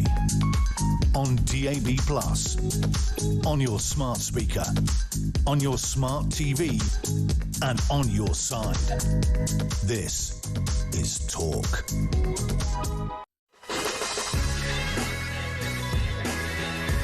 Welcome back. I did a story yesterday which I found very concerning. It was a story about I call it a charity. It's called Migrant Help. It's basically funded by us, taxpayers. It's a Home Office charity, if you like. They run a migrant helpline, helping asylum seekers adapt to their new home, Britain, and we pay for it. God knows why. Anyway, they've now launched. We get by the way, we give them £60 million a year. That's good, isn't it? They had a £235 million 10-year deal. That was increased to £385 million. That's us paying for it. Anyway, they've launched a schools programme to go into classrooms all over the country to challenge the mindset of pupils as young as 8. Translation, to brainwash them, to indoctrinate them into feeling positive about migrants, to say it's a good thing that all these people are coming. And I think brainwashing in our classrooms is one of the great issues of our time. Most teachers, you know, are left-wing. Lots of them are left-wing lunatics, teaching their kids stuff that they think's important, their ideology. So our schools are in danger of producing generations of people who've been indoctrinated into this kind of guardianist, be kind mentality that isn't very good for this nation. Let's talk to the chairman for the Campaign for Real Education, Chris McGovern. Hello, Chris. Morning, Kevin. Morning. So I just laid out what Migrant Help is doing, going into the classrooms to challenge the mindset of pupils. Think about that. What is that? That's a typical sinister sort of Soviet statement, isn't it? That is to teach or to brainwash kids into thinking that migrants coming into the country in their thousands illegally is a very good thing. Meanwhile, you'll be interested in this. I've done a few stories on my evening show, a couple of weeks ago actually. In Wales, there's a primary school where their parents are furious because all of a sudden, unbeknownst to them, a representative of the local mosque was invited into this school to teach the little kids who are 5, 6, 7, 8 years old all about Islam, got them all to get down onto prayer mats to pray in the Muslim way. That triggered, Chris, loads of phone calls to my show. One parent, dad in Liverpool, saying they had a similar situation with their school. Their parents complained. What they were worried about was their little girls were dressed up in hijabs. They didn't know about it. They complained, and guess what happened then? The police came round to quiz them for potential hate crimes. Now, my question to you is, do you agree that this syndrome, if you like, the indoctrination of children, pupils, into a kind of left-wing, Muslim-friendly, be kind to migrants way of thinking? I mean, I'm not against necessarily that opinion, if you form that opinion in adulthood. I don't agree with it, but if you form that opinion in adulthood, that's your right. But these kids, I think their choice, their opinions are being able to form their opinions is being robbed to them by this early indoctrination by left-wing teachers. It is a source of concern, isn't it? Yeah, you're right to sound the alarm, Kevin, but you're about 30 or 40 years too late, I'm afraid. It's been going on for decades. You know, I taught for 35 years, started teaching in the 70s. It's been going on for a very long time. The current generation of teachers themselves have been brainwashed. But look, if you want to know what's going on in our schools, Kevin, you go into the classroom, ask the white working class kids who are the ones at the top of the class, and they will tell you who's top of the class, who's successful. It's the migrant kids. Now, that's great. Our migrants have been a big success in terms of succeeding in classroom. Just as the Irish went to America, the Italians went to America, they built a new world. And migrants work very hard. And I've worked with these migrant kids, and they're incredibly well motivated. They're not a problem. They're a success story. If there's any money to support kids, it needs to go to the white working class. But in the teaching profession these days, it's all about decolonizing the curriculum. a sense of guilt that if you're white, you're somehow, or ethnic, Saxon, whatever you are, Irish, you're somehow inferior. You had too many privileges in the past. That makes you inferior these days. So you've got to help. They want to help the migrants. Look, nothing wrong with the migrants. They do incredibly well. They are a success story. But I would say to you, and any politician now should go and read the national curriculum for history, which I, by the way, was a party to writing, advised the government on it, and I objected to it. It doesn't require the teaching of a single specific event in British history. You're wearing a puppy, I'm wearing a puppy. We're coming up to November the 11th. But you don't have to teach World War I or World War II as part of the national curriculum. The MPs don't understand this. They don't read the curriculum. It's non-statutory. We've got a massive problem of brainwashing in our schools. We need to teach kids to be proud of our country and migrants to be proud of our country. Any money spare needs to go to the white working class, because they're the ones who are failing. Yeah, a mum texted me on this show yesterday to say that her kids were coming home from school absolutely, cognizant of kind of early rebels in Caribbean culture and, sort of political campaigners in Colombia and God knows where. But did they know anything about the Battle of Waterloo or the Battle of Trafalgar or anything like that? They didn't know anything about our history. This syndrome, as you say, it's kind of, I don't mind, shall we say, a more universal form of education so that kids are cognizant of what happened in America, what happened in the Caribbean and all that, but not at the expense of British history. This is a cultural disaster, isn't it? Yeah, and look, if you look again, go back to that national curriculum for history. It lists what's non-statutory, what you don't have to teach. That's the World Wars. You can if you want to. But there are certain things, Kevin, which you have to teach. On a compulsory list, for example, you have to teach either Islamic history, West African history, or Central American history. But not British history. No, but not British history. That's optional. Repeat that again, Chris. Repeat that again. Statutory subjects that have to be taught in British schools are what? You have to choose from either Islamic history, West African history, or Central American history. That is statutory, but it's not statutory about the Battle of Trafalgar or World War I. That's unbelievable. That is unbelievable. I wish MPs would go and read the document. It tells you what's non-statutory, and tells you many times it's non-statutory to teach the great events of British history. You haven't got to teach Churchill, but there's statutory requirement to teach world history. Look, this is where we're going wrong. It's a serious problem. MPs don't wake up. They need to go and read the documents. They need to see what's going on in our schools. But as I say, ask the white working class who is doing well at school. And look, we pity the poor immigrants, as Bob Dylan sang his song about. But look, they're doing well. They're a success story. Celebrate that. Let's help the kids who really need the help. Let's put the money where the help's really needed, the white working class. They are failing in all areas, and we're soaring up trouble for the future. Chris, well said. Fantastic stuff, but very worrying. Good to talk to you, as always. Thank you. Chris McGovern, chairman of the Campaign for Real Education. Did you hear that? I didn't know that. So it's statutory to do, what was it, West African history, Islamic history, black history, but not British history. That's unbelievable, isn't it? Let me know what you think about that. Voice note, if you like, or get on the phone, 03444 99 1000. We spoke earlier on the show about the illegal migrant black market. Well, next up, it's Robert Bates, Research Director at the Centre for Migration Control, on that very issue. Stay tuned.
they got 10,000 into these barracks, which, by the way, are going to be pretty grim accommodation because the poor old squatties who had to live in these rat-infested, damp homes across the country have been complaining about them for decades.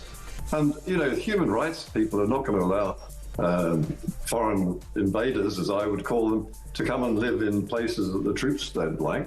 So, I mean, look, this isn't going to work. It's not going to solve the problem. They shouldn't be coming, and that's that.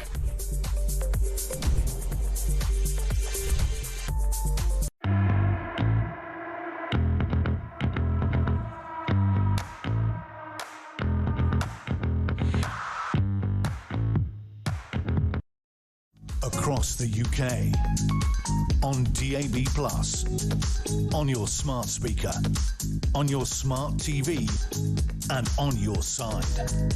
This is Talk. Welcome back. Well, let's go straight over to my next guest. He is Research Director at the Centre for Migration Control, Robert Bates. Good morning, Robert. Morning, Kev. Thanks for having me. Listen, well, I want to talk about the migrant black market of working. Extraordinary statistics just emerging that immigration enforcement officers are making the highest number of arrests for illegal working by immigrants in this country. 8,232 were arrested over the past year, 63% more than last year. Of those, 1,050 have been deported. So once again, we're not doing much about it. We're arresting them, then they get to stay here. So what is the damn point, to be honest with you? But I think first, Robert, I've got to ask you quickly, the awful news of what happened in Uxbridge happened on Monday night. We found out about it last night. The murder of a 49-year-old man just walking his dog called Wayne Broadhurst. The person stabbed in a frenzied attack. Another man, 45-year-old, critically injured. Another 14-year-old boy also injured. The person who's been arrested is a 22-year-old Afghani migrant on suspicion of this murder. It turns out he broke into this country illegally on the back of a lorry 5 years ago and was subsequently granted leave to stay. We understand it may be coincidental, but on the street, the quiet suburban street where this happened, there is a house of multiple occupation where asylum seekers live. This will bring into sharp focus the problem we got in this country with allowing into Britain thousands and thousands of mainly young men about whom we know nothing, right? Absolutely right. We shouldn't have to live like this at all. And every incident that happens, such as this one, is the direct result of policy decisions that were taken by politicians. This man did break into the country. He did break our laws. There was no reason for the establishment to give this man the right to stay indefinitely and to welcome him into the embrace of the British state, where he was, of course, going to be eligible for benefits. He would have very likely had a very, very cushy life. But that doesn't change the fact that this is clearly an individual that hated us, hated our society, hated our civilization. And, you know, no matter of warm talk about how immigrants built Britain or how we have a duty to refugees is going to change the fact that many individuals that are breaking into this country are coming from parts of the world where they simply do not like us and want to do us harm. And I think it's about time that, you know, this endless procession of stories that we're now seeing finally focuses the minds of politicians who maybe think, oh, actually, this is probably a bit more of a problem than we expected it to be. I very much doubt that actually any action, any real action on the big picture will come from this. I think, unfortunately, we'll just hear sort of warm words from government ministers who assure us everything's okay. But yet it's not. They are housing individuals in the very hearts of communities. And this, sadly, is the inevitable outcome of that. Exactly right. Now, let's quickly move on to this news that's emerged today, that over the past year, there were 8,232 arrests of illegal migrants for illegal working. Coming here, they're not supposed to be working, but they do. That's 63% more arrests than last year. Of these 8,232 illegal migrants being arrested for breaking our laws, 1,050 have been deported. Only this morning, Robert. The Home Secretary slapping her own back about finally deporting this child sex offender from Ethiopia, Hadush Kabatu, back to his own country, said... she tweeted this: "If you come to this country and commit crimes, we will remove you." Well, the statistic I just gave you proves that's just simply not true. Asylum seekers pretty much are free to come to this country, most of them free to break our laws with gay abandon, and they don't get removed, right? Well, that's a lie from the Home Secretary. We have 19,000 people, foreign nationals, that have come to this country and committed awful crimes who have just been released back into communities. That's a staggering figure. She's clearly trying to make a lot of hay out of this increase, but the simple fact of the matter is there are hundreds of thousands of illegal migrants working in the gig economy, in the black economy, and we're simply doing nowhere near enough to actually detain and deport them. Immigration enforcement is woefully underfunded. It has a budget that's smaller than some local councils, and you think, really, how are we going to get to grips with this absolutely massive issue and address those pull factors that are really one of the key causes behind the small boats crisis if we're completely emaciating the organ of the state that's meant to be enforcing it? And there are patterns here that we can of course notice, the nail bars, the car washes. We know where these individuals are most likely to be working, so why don't we have a real concerted push to actually start demanding that every single one of those businesses registered under one of these codes is actually doing the proper right to work checks? Yeah, well, we need to crack down generally, but it's just a lie to say if you break our laws you get deported. Not true, folks. Robert, great to talk to you as always. Robert Bates there from the Centre for Migration Control. Isabel Oakeshott next after the news. Stay tuned for that.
Your Majesty, Melania and I are deeply grateful to you and Queen Camilla for your extraordinary graciousness. And to William and Kate, thank you so much. It's been so great being with you today. Thank you very much. Appreciate it. It's a singular privilege to be the first American president welcomed here.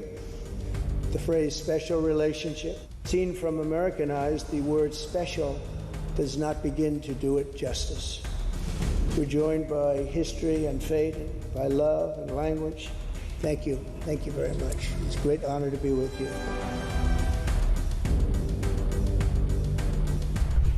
Security remains the cornerstone of this special relationship. We have the deepest, most advanced defense relationship in the world.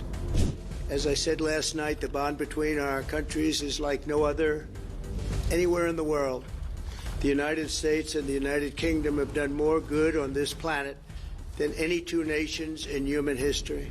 We are working together to end the humanitarian catastrophe in the Middle East. The one that I thought would be easiest would be because of my relationship with President Putin, but he's let me down. Across the UK, on DAB+, on your smart speaker, on your smart TV, and on your side. This is Talk.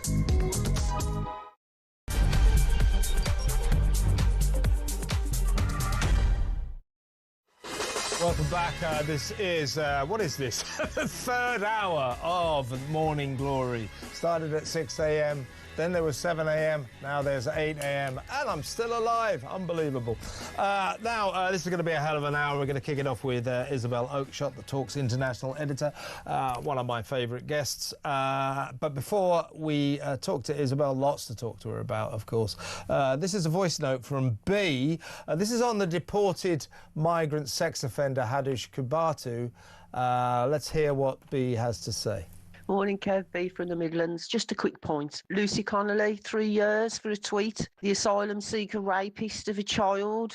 He got 12 months. Something's not quite right there, is it? I'll tell you what, a very good point, B. I'll tell you what else isn't right. The sex attacker, we're looking at him now, Hadush Kubatu, a child sex attacker. One of his victims was a 14-year-old girl. He got a year. Two of the protesters who demonstrated outside the Bell Hotel, who were deemed to have gone a bit far, you know, I don't know, got a bit violent, maybe chucked a brick at the cop or something, they got 2 years. So the protesters protesting about this guy's sex offences, including the sexual assault of a 14-year-old girl, got 2 years. Lucy Connolly, a year earlier, got 3 years, or best part of 3 years, for a tweet. 2-tier justice, 3-tier, 4-tier. It's absolutely insane. We've got to sort this mess out, don't you think? Let's quickly talk to Jill in Yorkshire. Hello, Jill. Hiya. I just wanted to say it's increasingly concerning about Starmer saying about the military camps. I live in a small village north of York of 650 people. Yeah. And Priti Patel wanted to put 2,000 men into the RAF camp, which we have no facilities. The police actually said they couldn't police it. These men were free to roam during, up till 10 o'clock at night, and it's just not the answer.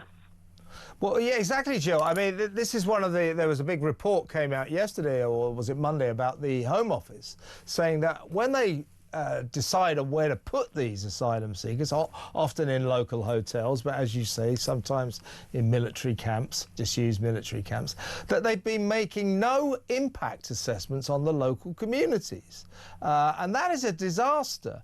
You know, you've got a village of 600 people, suddenly you've got 2,000 mainly young men from foreign countries milling around with nothing to do.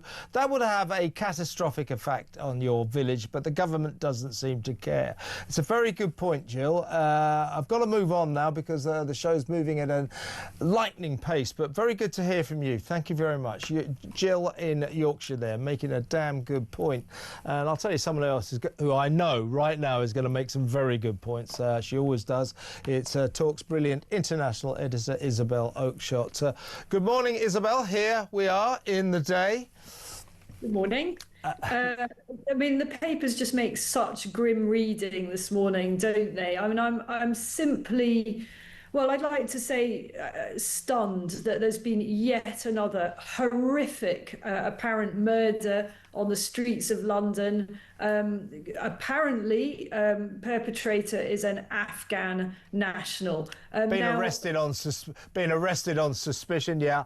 I mean, it's heartbreaking if you see these pictures of this. I mean, you know, you always sort of say, but he looks like such a nice guy. Wayne Broadhurst is his name. He's 49 years old. He's just taking his little dog for a walk. I've had the misfortune. I don't recommend this to anyone, but there is a video going around. I've seen the video. I've seen this frenzied attack.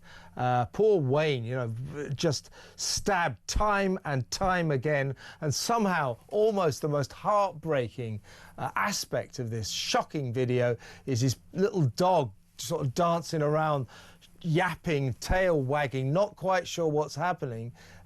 His master, his owner, is getting stabbed to death. The person arrested on suspicion of that is a 22-year-old Afghani asylum seeker, came here 5 years ago illegally on the back of a lorry, was subsequently allowed to stay, and you'll never guess what. I'm sure this is just coincidental, Isabel, but on this street where this horror unfolded, there is an asylum seeker house of multiple occupation. Make of that what you will.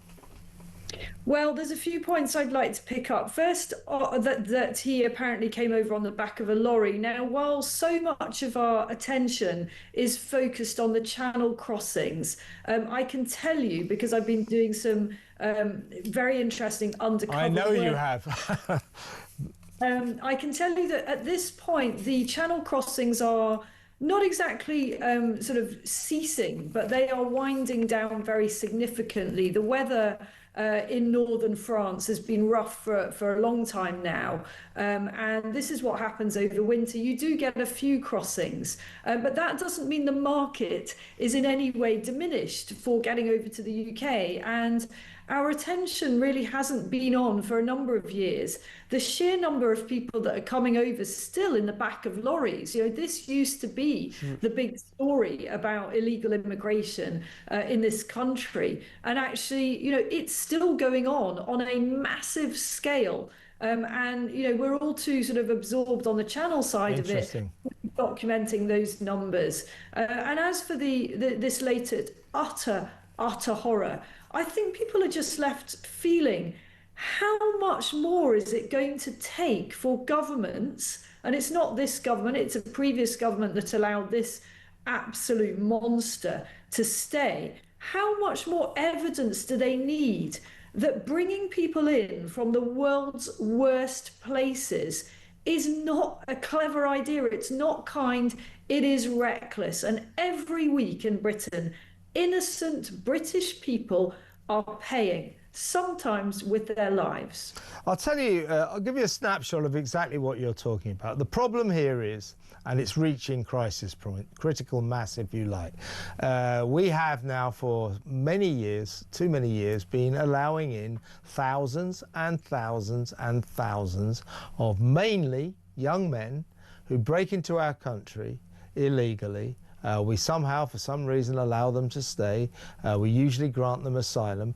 They hail from very different cultures, from countries with very different attitudes towards women and children. And I'll give you just one case that illustrates what I'm saying. This was several months back. It was a 26-year-old Afghani migrant and an asylum seeker who crossed the Channel on an illegal boat.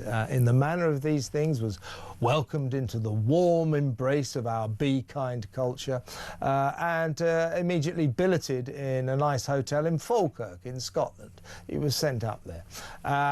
He pretty much sort of unpacked his case and walked straight out onto the streets of Falkirk, found himself a young, vulnerable white girl, 15 years old, took her behind the back of a local pub and brutally raped her.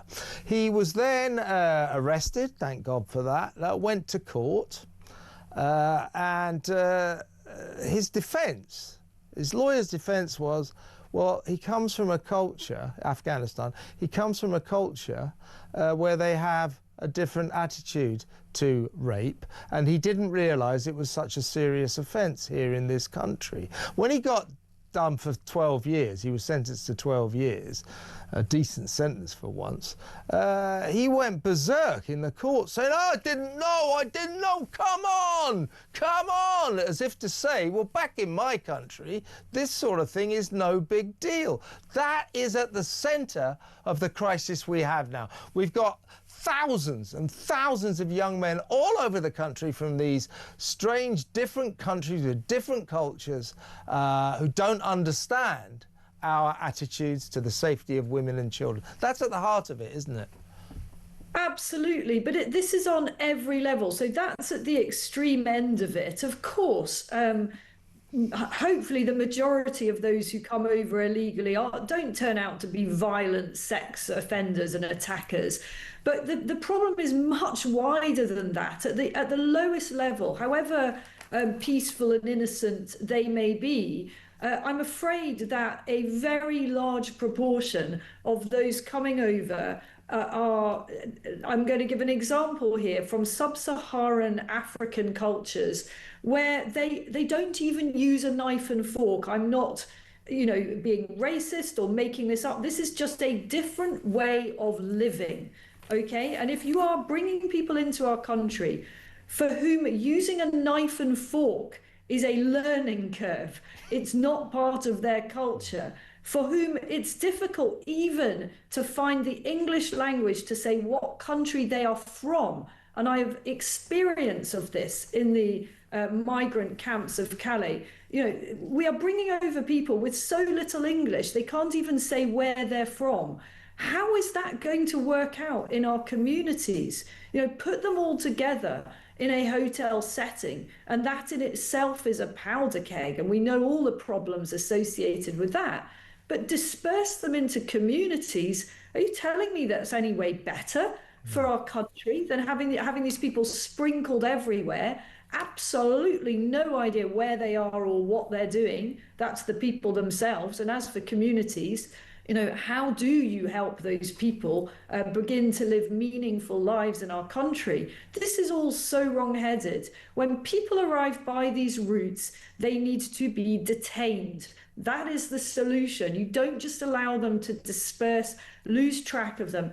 By all means, put them in military barracks. Great idea, but those military barracks should not be used as some kind of slightly austere holiday camps. They need to be detention centres. That is the only way we get on top of this. And also, I think, Isabel, as a matter of urgency, despite what Shabana Mahmood, the Home Secretary, says, if these asylum seekers who come to this country, these migrants who break into our country illegally, for some reason we let them stay, if they do that, and then they go on to commit crimes. She said that if you commit crimes in this country, you will be removed. She's referring to Hadush Kabatu, the child sex offender who has just been deported back to Ethiopia. He's the one that was ludicrously accidentally released from Chelmsford Jail on Friday, recaptured on Sunday. And because he became a sort of celebrity asylum seeker sex offender,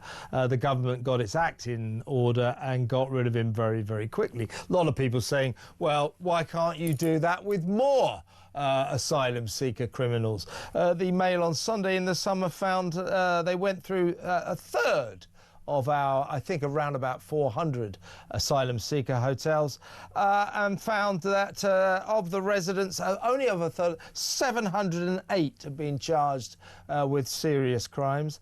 The Sun, in a 6-month period on half of the hotels, found that 339 of the residents have been charged. So there is a serious problem with more and more of these asylum seekers coming here. They don't understand our laws. They don't appreciate them, I think, in some circles, and they're just breaking them. And Shabana Mahmood said, if you come to this country and you break our laws, you commit crimes, you will be removed. That is simply not true. We know so often you get paedophile asylum seekers who go to jail for 3 years, come out, and then they're able to stay because of their human rights, because if they went back to Syria, they might be persecuted, because in Syria, they take a dim view of paedophiles. Last time I looked, we take quite a dim view of them here in Britain as well. This is mad. This is all mad. The government is completely overcomplicating this. Here's what other countries do, high-functioning countries. If you enter illegally, you are turned back at the border. When was the last time someone tried to do this in a tough country in the Middle East? I mean, the irony here is that the least desirable countries often have the toughest immigration laws. You can't just rock up and then expect to be accommodated. So here's the solution. If you come into our country illegally across the Channel, you are simply detained and deported. You're not allowed time to commit crimes on our shores. The trouble is, under our current international treaty so-called obligations, the minute you set foot on British shores, And I don't just mean on the land of Great Britain, it's even on a British flagged vessel in British waters, you suddenly acquire all these mythical, human rights, which I just think that we need to dispense with in a sensitive and considered way. And the problem is we're allowing people to come in and then make absolute use of that whole raft of international human rights legislation, aided and abetted by do-gooding left-wing lawyers who are doing not any good for our country or the good people of our country, as we've seen with yet another horror on our streets this week. Yeah, by the way, this follows the conviction last week of an asylum seeker up in the Midlands, Walsall. He was found guilty in Wolverhampton Crown Court of the most horrendous murder. Poor girl who worked at the asylum seeker hotel. I think she just served the coffee or something, worked behind reception. He stabbed her 23 times with a screwdriver, and then was seen dancing and shrieking with excitement after committing this atrocity. He's gone to jail. So that's last week. This week, an asylum seeker arrested on suspicion of another horrific stabbing. There is something badly going wrong here in this country. Robert Bates from the Centre for Migration Control just summed it up wonderfully, I thought. He just said, we, the people of this country, we shouldn't have to live like this. And he's right. Meanwhile, as I say, Shabana Mahmood crowing about getting Hadush Kabatu out of the country. I've pulled every lever, this is her tweet, by the way, Isabel. I've pulled every lever to deport Mr. Kabatu and remove him off British soil. She means from British soil, of course. I am pleased to confirm this vile child sex offender has been deported. Our streets are safer because of it. If you come to this country and commit crimes, we will remove you. That is a lie. And pulling every lever, by the way, we have a returns agreement with Ethiopia, so getting him out of the country was actually pretty easy. What people are asking is, well, if you're able to do it so swiftly, so decisively with this one guy, what about the other 10,000 migrant foreigners in our jails right now, who no doubt will complete their sentences and then be allowed back into the country? Why don't you deport them now with the same swift efficiency that you got rid of Mr. Kabatu? Well, Shabana Mahmood has got this sort of self-styled reputation as being particularly tough and hardline on this and I look forward to seeing daily, if not hourly, evidence of that so-called uncompromising approach to the problems facing this country. But I don't do so with any kind of bated breath. These problems are now fundamental. They are systemic. We import more danger every day, put very simply. We expose ourselves to risk every time we allow in undocumented males with no idea what their backstory is. And the trouble is that these people that make their way to Dunkirk and Calais come from terrible places. No one's saying they've had an easy, nice life. They are leaving awful places, but they're doing so deeply damaged and traumatized. And if that sounds a bit, Guardian, well, it's true. The trouble is, these deeply traumatized people then go on to do awful things in our country, and it doesn't always happen immediately. A number of the worst cases have taken several years, sometimes more, even generational, as we saw with Axel Rudikabana, whose parents fled the Rwanda genocide, and then, their son went on to do the horrors we know he did in Southport. So it's not instant. Of course, not everybody who comes from a war zone goes on to be a terrible part of our society here in the UK. Some, of course, do make a positive contribution. But, you know, when people are that damaged, they also do very damaging things. Absolutely. Well, Isabel, I'm rather enjoying our conversations in the daytime. Let's do it again soon. But we talked about some very serious stuff there, and always good to have you on the show. Thank you very much. That's Isabel Oakeshott, Talks International editor. When we come back, Alp Mehmet, the chairman of Migration Watch, has got a column in today's Sun. We'll talk to him about the rising problems we have with our migrant crisis. I know it seems to be an issue that's dominating our agenda today, but you can understand after what happened in Uxbridge. We only found out last night, but it happened on Monday night, the horrific stabbing murder of a poor guy, 49-year-old guy, just walking his dog in a quiet suburban street, stabbed to death in a frenzied attack. Another guy also injured critically, and a 14-year-old boy injured critically. Not so bad, apparently. The 14-year-old boy will be okay, but the 45-year-old man will never fully recover. So a terrible, terrible event. And what do we subsequently discover?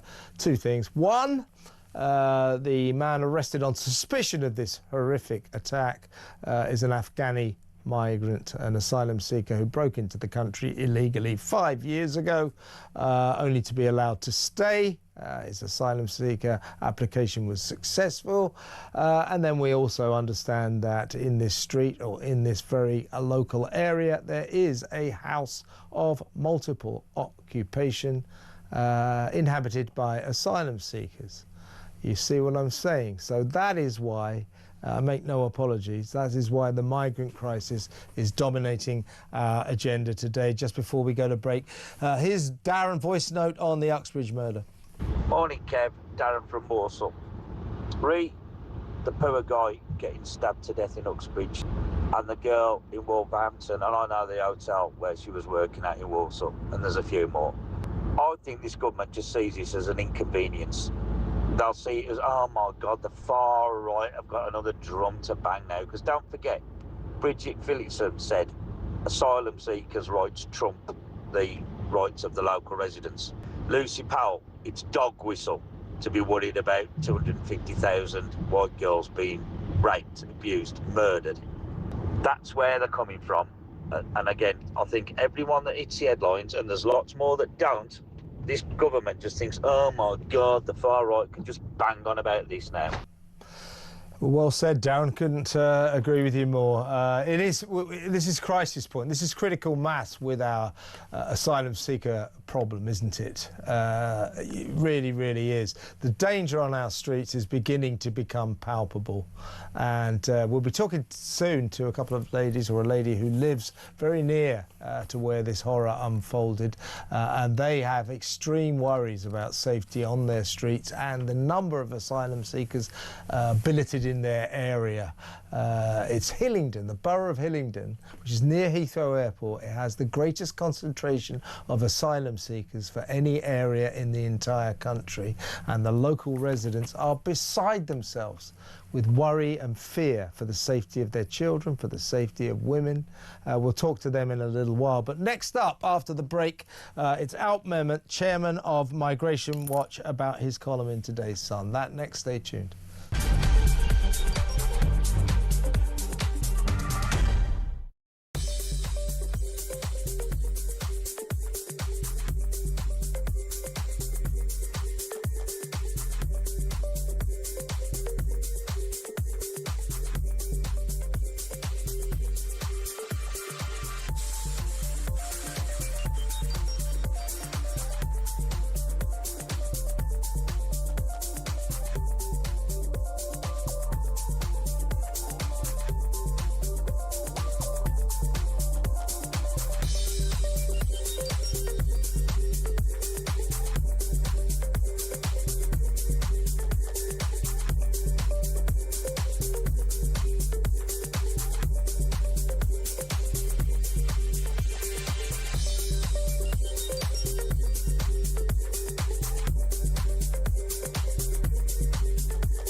and as a result, they've lost support from people who gave them their vote at the last election.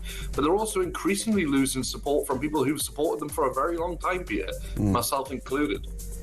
Would you vote Labour if there was an election tomorrow? No. You would not vote Labour any longer? No. Who would you vote for? I had this conversation yesterday on the radio, actually, on BBC, and I would have to consider Zach Polanski and his Green Party at the moment.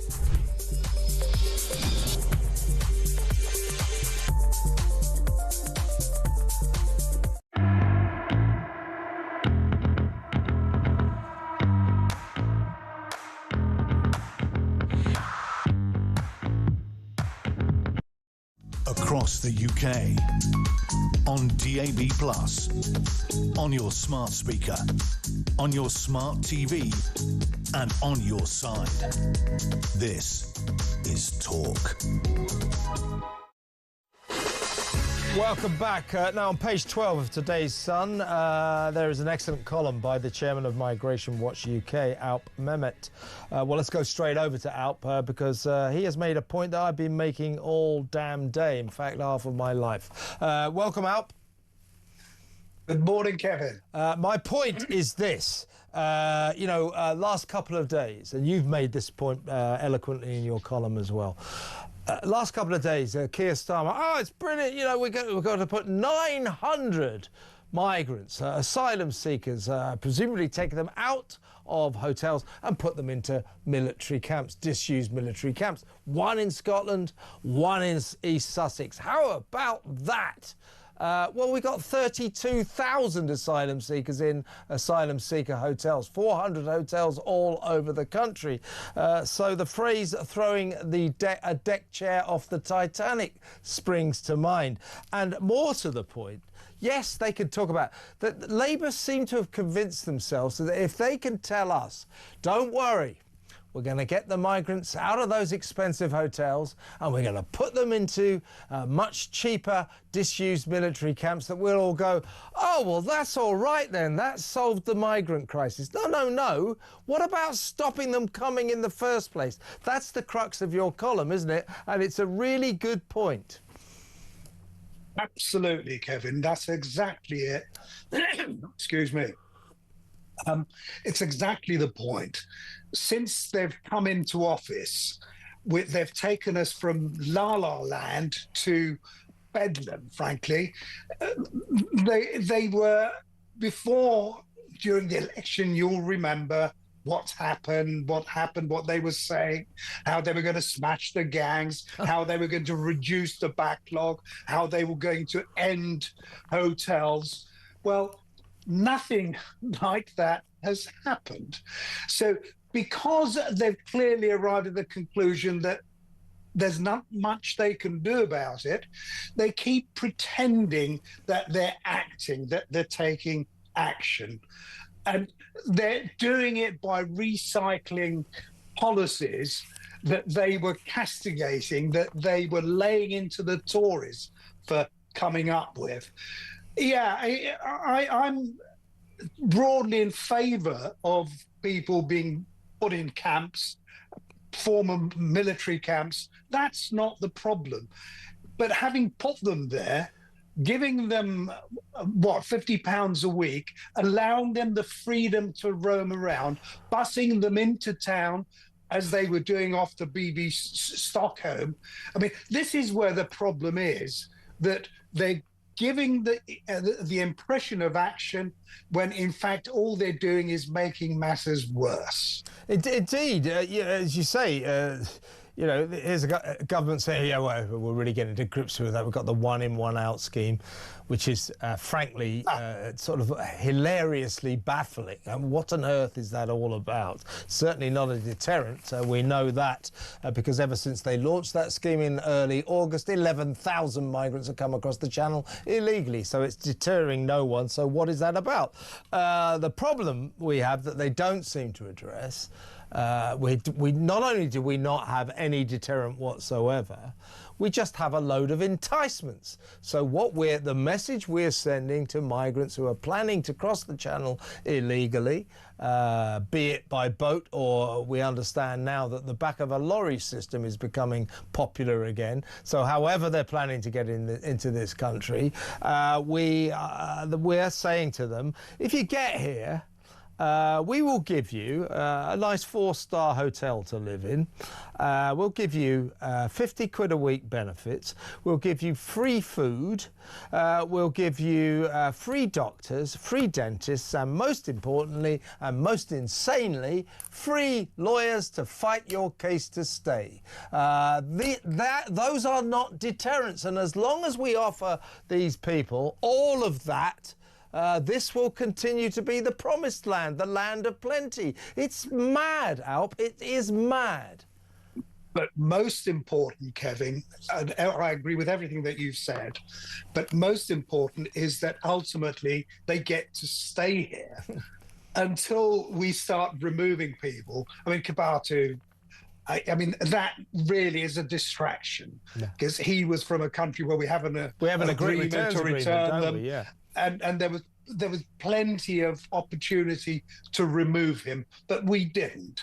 And that's what attracts people, apart from the fact that not only will they get to stay, but while they're waiting for that decision, they're kept in the comfort that you've just described.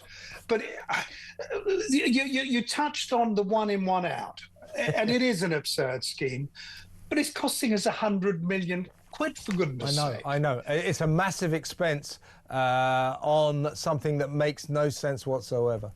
Well, what it does do is, of course, cozy up to the EU and cozy up to President Macron, which was really more the underlying reason for it. Yeah. But what's happened? We've sent 42 back. No, 41, because one came back, didn't one he? came back illegally. Yeah. Didn't fancy this 1 in, 1 out scheme. I think I'll hop on another illegal boat and get back to Britain. And then, Alp, I mean, this is like a sort of ridiculous, sick comedy. Because this guy comes back and got nabbed, got caught, David Lammy, the preposterously ridiculous Deputy Prime Minister and Justice Secretary, said, because we caught this guy, who we deported on the 1 in, 1 out scheme, because he caught him when he came back, he actually used this phrase. It proves that the 1 in, 1 out scheme is, and I quote, working a treat. What planet are these people on? The only treat it's delivering is to the migrants, frankly, and smugglers. And the smugglers, they're just rubbing their hands in glee, because they know that nothing's going to happen that is going to destroy or put an end to their business model. They're going to go on making pots of money. And that's all down to our government, frankly, who has, I would argue, has made things even worse than they were under the Tories. Yeah. Alp, listen, couldn't agree with everything you say anymore. And this is a great column you've written here. Page 12 of The Sun, folks. Get yourself a copy. And the Alp's payoff is get real and get a grip, Prime Minister. Yeah, we should be so lucky. Alp Mehmet there, Chairman of Migration Watch UK. When we come back, we're going to talk to a lady, a concerned grandmother who lives just down the road from where this terrible murder took place on Monday night. We're talking about Asylum Seekers Central here. The story is extraordinary. I'll show you some video of what life is like at a local primary school, besieged every day by hundreds of migrants just hanging around outside the school gates. It's extraordinary. It's a snapshot of what is going on in this country all over the nation. All over the nation this is happening. Man, this is just a disaster, folks. It's a disaster. We'll talk to a concerned granny and a campaigner for child safety next. Stay tuned.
across the UK, on DAB+, on your smart speaker, on your smart TV, and on your side.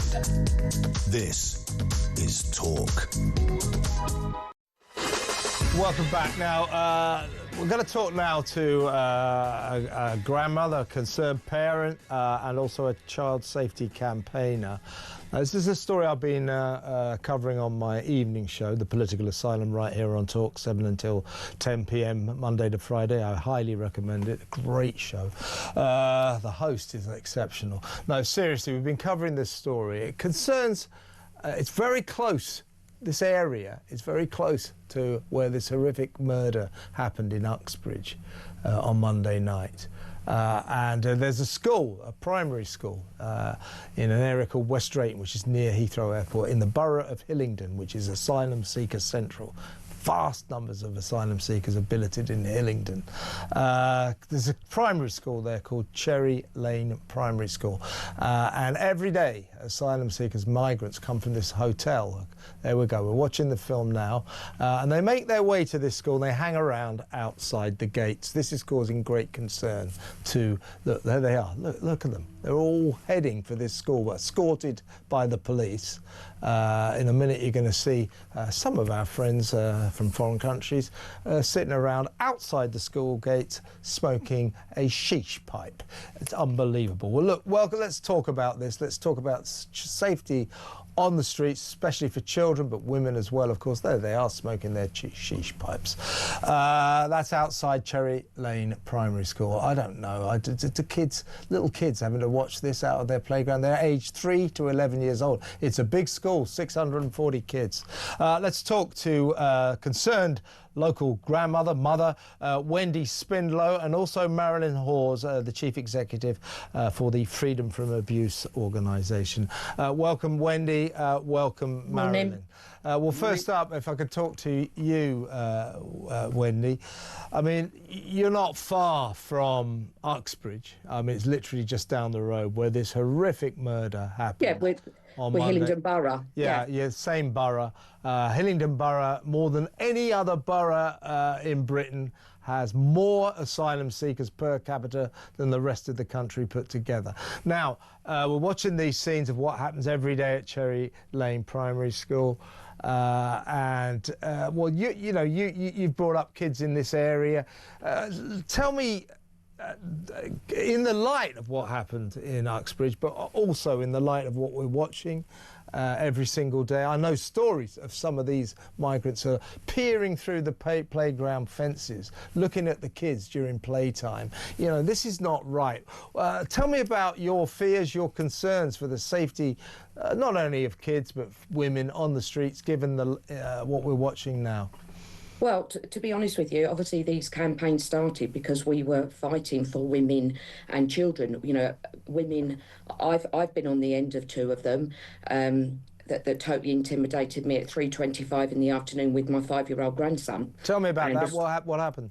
Well, I was in a shop and my grandson had picked some stuff, got some stuff in a basket, and there was 2 of them in there in the grey tracksuits, and they blocked me. And I kept moving, and to be fair, you know, I had to de-escalate this. I'm aware my grandson's now hanging on to my leg, so that fear factor has gone on to him.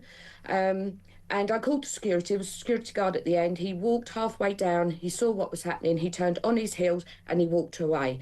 I then put up with them saying what they wanted to do with a bottle of chocolate milkshake that was in my basket to put over me. So I got away from it. But you know, but I think after yesterday, what happened, I think we're changing.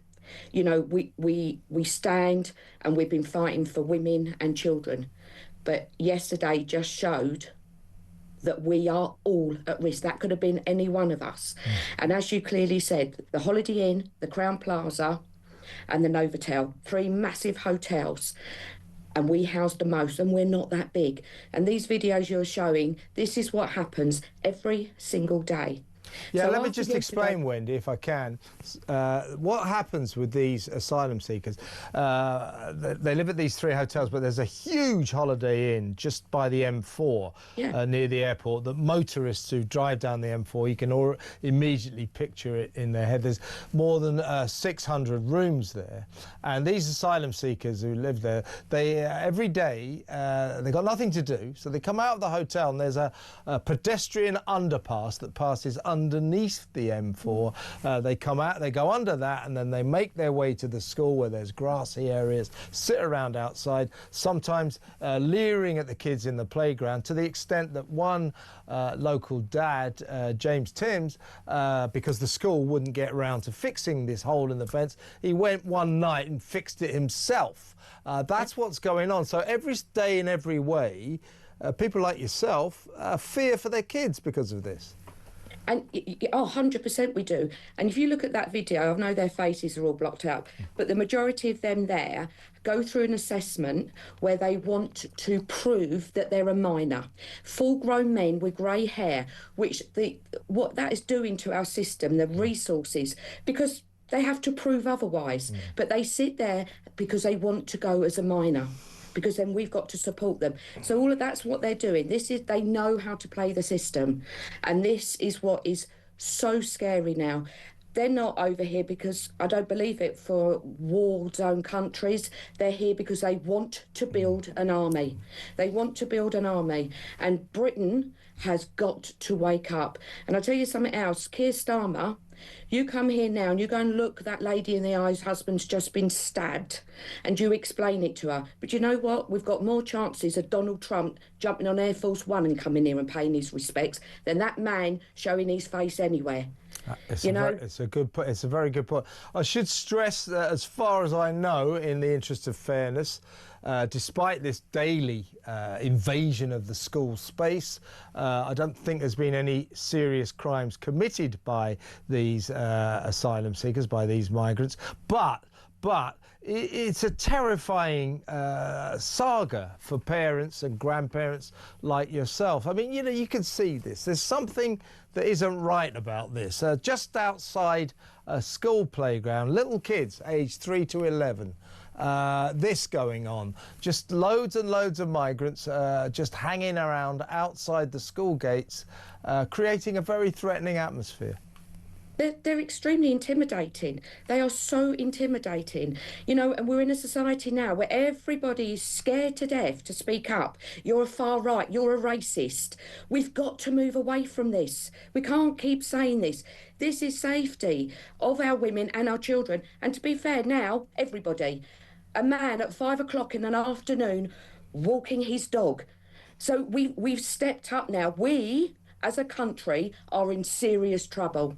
And unless people start standing up and speaking, I don't know what's going to happen. Do you know what it makes me feel like? Yeah. Get on a plane and move out of this country. I feel like going, picking my kids up, my grandchildren, and saying, come on, let's go. But why should we have to do that? Why? Yeah, it's a very good question, Wendy. Let's bring Marilyn Hawes in. She's the Chief Executive of Freedom from Abuse. She's had a lot to do with the problems down at Cherry Lane, down in Hillingdon, where Wendy lives. Marilyn, Wendy just saying that this country now clearly has a serious problem in terms of the dangers, potential dangers posed by asylum seekers. Got to stress again that, the majority of asylum seekers are probably decent people who wouldn't commit a crime, but an alarming number of them are committing crimes. And as Wendy said, it is making people like her, mothers, grandmothers, feel very, very worried, terrified for the safety of their children, also for the safety of women on the streets. But Wendy, well said, absolutely well said. I couldn't have put it better myself. I think you're absolutely right. I'm pleased to support Wendy's group and James Timms, because they are not bystanders, they are upstanders, and they are criminals because they came in illegally. We can't go into a country without our paperwork. If you want to come in here legally, and I am not racist, I have a Nigerian daughter-in-law. She's absolutely beautiful. I'm not racist and I'm not right-wing, and I agree with Wendy. I am sick to the back teeth of being told that or suggested I might be. It's wrong. It's outrageous. And I really feel for them. I feel the time. Now, James, his daughter, and he said it on air, so I'm not... Yeah, he told me this is at a near, very close to where this horrible murder happened. James Timms, who was a guest on this show a couple of weeks, or my show in the evening, The Political Asylum, a couple of weeks ago, he reported this as a piece. His daughter went to an Uxbridge shopping mall, and 2 asylum seekers, made her, terrified her. Tell us what happened, Marilyn. Well, she was in the shopping mall and these 2 guys sort of pushed her up against a wall and started groping her and touching her all over. I mean, she's, 14? I mean, that's just outrageous. And there's a crime number. It's all been called in, but there's no sign of the police. So we know we have 2-tier policing over here. I am going to help him get this sorted because at the moment it's like a deluge of media and trying to support these people doing a wonderful job down there. They are not fanning the flames. They are not being sensationalist. UNICEF will tell you that every child's human right is to be protected from harm. And the only people that can do that are the adults. Now, Starmer and his merry numpties have got blood on their hands, have they not? Yeah, I think they have. Listen, let me. Can I just say something to the quickly, man? Go on. I'm throwing this out here as a punted idea, right? If Wendy and I were facilitating people that were going around groping women and girls and now murdered someone, and we still kept facilitating people that were harming innocent people, killing them, all the rest of it, raping them, wouldn't we be party to that crime? Wouldn't that make us criminals? We should. It would do, does. Marilyn. It would do, Marilyn. Listen, Wendy, last word to you. Thank you very much, Marilyn, by the way. What's your message to Keir Starmer and his government today? It's such a shame I can't swear on here. Family show, Wendy, family show. I know, I'll uphold that. My message to him is, come here. Go and see that lady. Have a look. There must be a little bit. I like to see good in everyone. Is there a little bit of decency in the man? Listen to us. Stop sitting behind gated places. Stop sitting there pushing a pen all day and come to our community. Come to West Drayton, which is the biggest place in the country. And on the 9th of November, we are doing a protest here, but we're doing it in remembrance. We are visiting the cemetery. We are laying wreaths. And we will be going to the Crown Plaza Hotel and standing on the green. Remembrance Sunday is being forgotten. Poppies are going to be burnt on that day because we allow that to happen. So we brought our protest on that day for respect. It will be starting at Mulberry Parade at 12:30, giving people the opportunity to go to church who want to. I invite other places that have got protests going on, come and join us. We're doing everything, we do it all separately, and we support everyone. Absolutely. But you know what? I know. Maybe, just maybe, Keir Starmer will come down and see you, but don't bet the farm on it. Wendy, great to talk to you, and great to talk to you, Marilyn. That's Wendy Spinlow, mother and grandmother, and child abuse campaigner, freedom from abuse campaigner, Marilyn Hawes. Next up, we'll talk about sport with the Sun Sports Department. So that next, stay tuned.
Jeremy Corbyn is apparently going to be playing the Wizard of Oslington in a Wicked-inspired panto, Wicked Witches, at the Pleasance Theatre this winter. It's really weird because you think, oh, he's a little sweet old man, and there he is just sort of leading the most horrific let's face it, anti-Jewish groups of people in this country. You'd think he was a busted flush, but there were these people still flocking to him.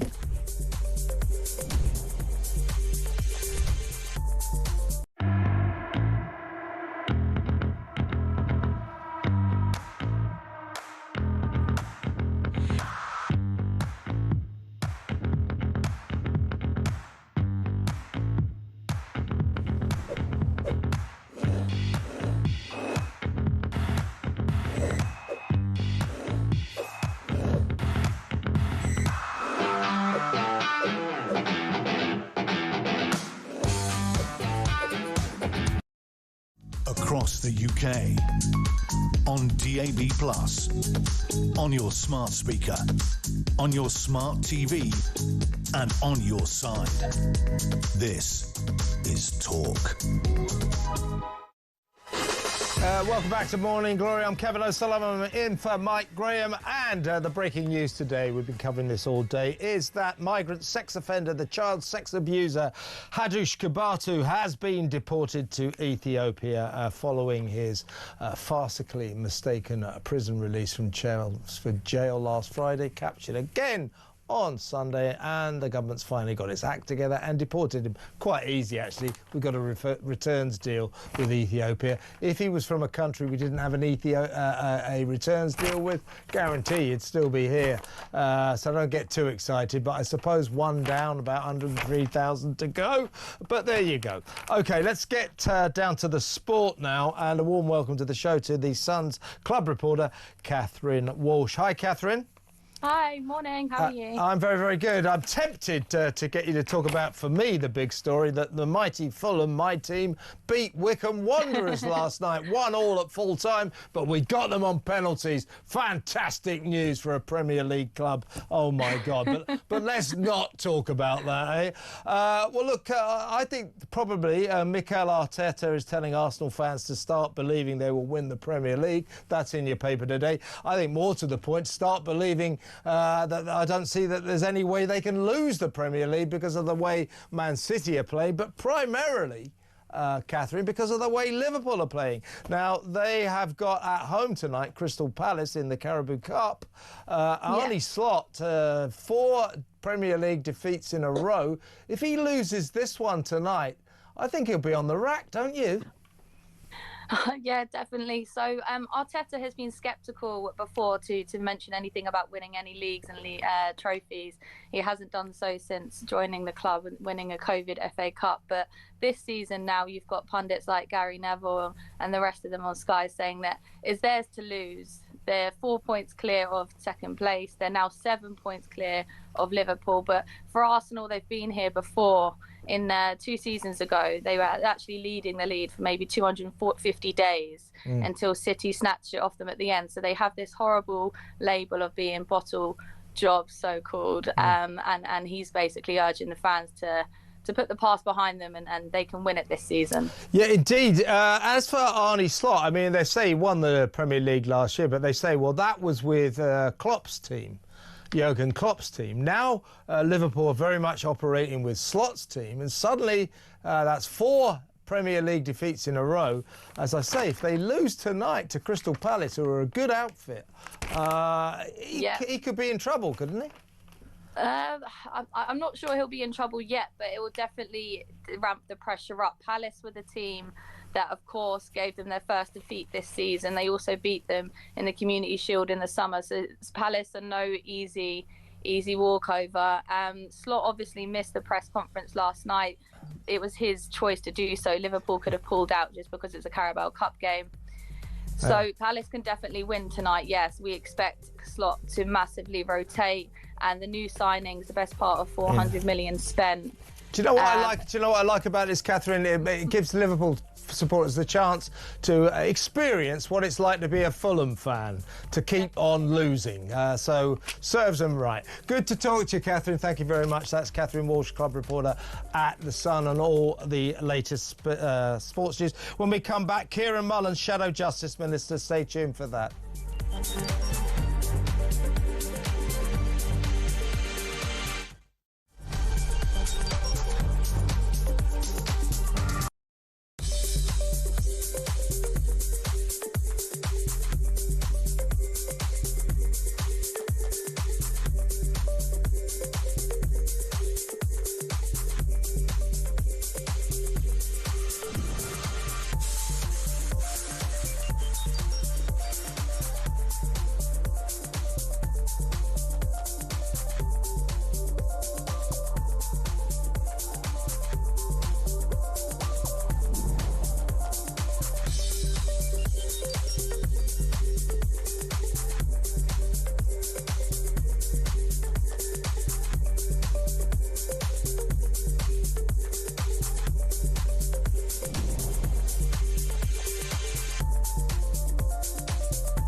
Across the UK, on DAB+, on your smart speaker, on your smart TV, and on your side.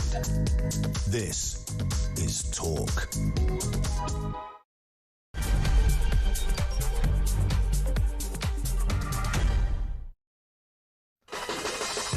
Welcome back. I'm Kevin O'Sullivan. This is Morning Glory, standing in for Mike Graham. You know why he's taking leave, so let's just get on with the show and carry on regardless. So let's talk, first of all, in a little while we'll go over to talk to Esther McVey, former Minister for Common Sense, and still very much a lady of common sense. We'll talk to her in just a while. But first of all, let's go over live to College Green, just outside the Houses of Parliament, on a cold and grey day. He's braving the elements. It's Shadow Justice Minister Kieran Mullen. Hello, Kieran.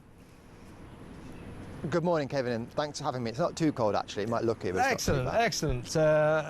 Good. Now, let me ask you first, Kieran. I want to talk to you about the China spy files, which extraordinarily, ahead of Richard Hermer and Darren Jones from the government appearing before the committee, the joint committee, in literally about 3/4 of an hour, we learned that the government is refusing to publish the China spy files. Make of that what you will, but we'll talk about it in just a second. I just wanted to ask you, What do you make of Shabana Mahmood, the Home Secretary, today, crowing about what a fantastic job they've done deporting Hadush Gabatu, the sex offender, the child sex offender, the Ethiopian who was so ludicrously and farcically released from jail, mistakenly last Friday, captured on Sunday, and now they're going, oh, it's brilliant, we've deported him. She said if you come to this country and commit crimes, you will be removed. That's simply not true, and the only reason they've managed to get rid of him so easily is we do have a returns agreement with Ethiopia. The truth is, what people around the country will be asking, if you could do it so easily with this guy, because he's in the limelight right now, why can't you do it with thousands of other asylum seeker lawbreakers? I think you're absolutely right, Kevin. Now, of course, I'm sure the victims of his vile crimes will be delighted to see that he's gone home. They can rest easy knowing that he's not here anymore. But let's be clear, he volunteered to leave the country. I suspect if he'd chosen at the last minute to lodge some kind of human rights claim, that he would still be here right now. And there's two things that I'd like to say about that. The first is that he shouldn't have been here in the first place, and that until Keir Starmer grows a backbone and takes us out of the ECHR and reforms our human rights law, people who don't want to go voluntary will carry on frustrating their deportation, and I think that's totally wrong for the British taxpayer and for the people that want to see people who are undocumented, about whom we know very little, staying in this country. And then the second thing I would say is that the Home Secretary described this man as a vile child sex offender and that she was glad he was off our streets. At the very same time, today, the Labour government is going to ask Labour MPs to vote through a bill that will actually allow offenders just like him, foreign national or otherwise, who have committed sexual assaults against women and girls, just like the offences he committed, to spend less time in jail. 2/3 of them approximately will get out of jail easier onto our streets. I think it's a real betrayal of victims, and that we have a Home Secretary talking out of both sides of the issue, saying on the one hand she doesn't want this person on our streets, on the other hand changing prison time so that people just like him are actually back on our streets much sooner than they otherwise would be. Yeah, when she says in her boasting tweet this morning, if you come to this country and commit crimes, you will be removed, that is simply not true. Frankly, that is another lie from this Labour government. But let's talk about what's going to happen in about half an hour, just over half an hour. Darren Jones, who I think is the eyes and ears of the Prime Minister on earth, and Richard Hermer, the Prime Minister's human rights lawyer mate, who's vaulted into the lofty position of Attorney General, doing a terrible job, I might say. They will go before the committee to discuss the China spy trial, and the government, we've just learned, is refusing to release the China spy files. In other words, they are refusing to give the nation the truth about what happened with this trial of two alleged spies, British spies, who were supplying allegedly information to China. They were supposed to go into the dock. The trial collapsed because the government, or the government's national security, deputy national security advisor, Matthew Collins, refused or stopped the CPS from categorising China as an enemy of this state. The government seems to say that isn't the case, but it won't show us the files. What do we make of that? I think the only thing that people will reasonably conclude is this is yet another example that Keir Starmer doesn't have the backbone to deliver for this country. He doesn't have the backbone to stand up to China. I think it's quite clear from the evidence we heard yesterday from the CPS and the top barrister that they had working on this case that the government have allowed this prosecution to collapse. All they needed was to say that China was a current active national security threat, which is quite clearly the case. And our government previously stated a number of occasions at the dispatch box in official government documents that China was a threat to national security. This government could have done that, and we have an Attorney General who seems to find himself on the wrong side of case after case when it comes to representing the interests of the British state. who's now in the British state, and how are we really supposed to believe that there was nothing they could do to ensure this case proceeded? What the government are deliberately doing is confusing a situation where you might have a witness to events, someone that's seen a crime on the street, whom of course shouldn't be interfered with in any way, shape or form in describing what they saw. This is not that sort of case. This is a case where someone is giving evidence on behalf of the entire government, and we're really supposed to believe that all on his own, the Deputy National Security Advisor, purely because he chose not to, didn't want to describe China as a current national security threat. I think it's quite clear that that is totally unbelievable, uncredible, and until the government are completely transparent about all the correspondence, all the exchanges of letters and discussions, they're very, very careful in what they say at the dispatch box. They almost never answer some of the very many important direct questions that we put to them as the opposition. Until they start doing that, this is going to rumble and make absolutely clear to the people that they don't have a government that's doing everything it takes to protect their national security.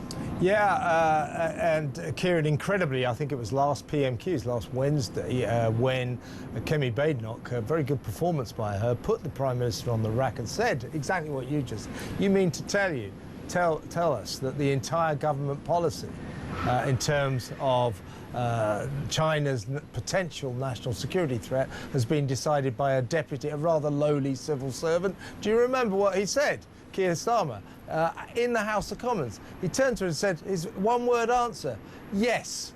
If that's the truth, we're in bigger trouble than I thought, but I don't think it is the truth. Yes. I think he should be on absolutely. He lied to the House of Commons. I don't think there's any doubt about that. I think there's a serious case for the fact that he's misled the House of Commons. But as you said, even if it is true, well, that is also a disgrace. Even worse. Now, of course, the government can't. Yes, the government can't put words into the mouth of somebody. But as I've explained, this person was articulating the position of government. That isn't something that one person on their own should be responsible for, and that there can't be further discussions. What the Attorney General should have been doing is saying to the CPS, where is the gap? What can we do to ensure that this government provides evidence that it can appropriately provide, not make something up, not say something that isn't true, but things that are on the record about the fact that, of course, China is a current national security threat. That is obvious to everybody and would have been obvious to a jury, but of course this government wasn't willing to do what it takes to ensure that case got to trial. Well said, Kieran. Get back into that building behind you and check out what's going to happen at this committee. It's going to be an interesting day. That's Kieran Mullen, Shadow Justice Minister. Let's go straight over now to the former Minister for Common Sense, still very much a woman of common sense, Esther McVey MP. Hello, Esther. Morning, Kevin. Lovely to see you. Lovely to see you too. Very sad topic we have to discuss now. I want to get your thoughts. Such a tragedy. This poor guy, Wayne Broadhurst, a 49-year-old man.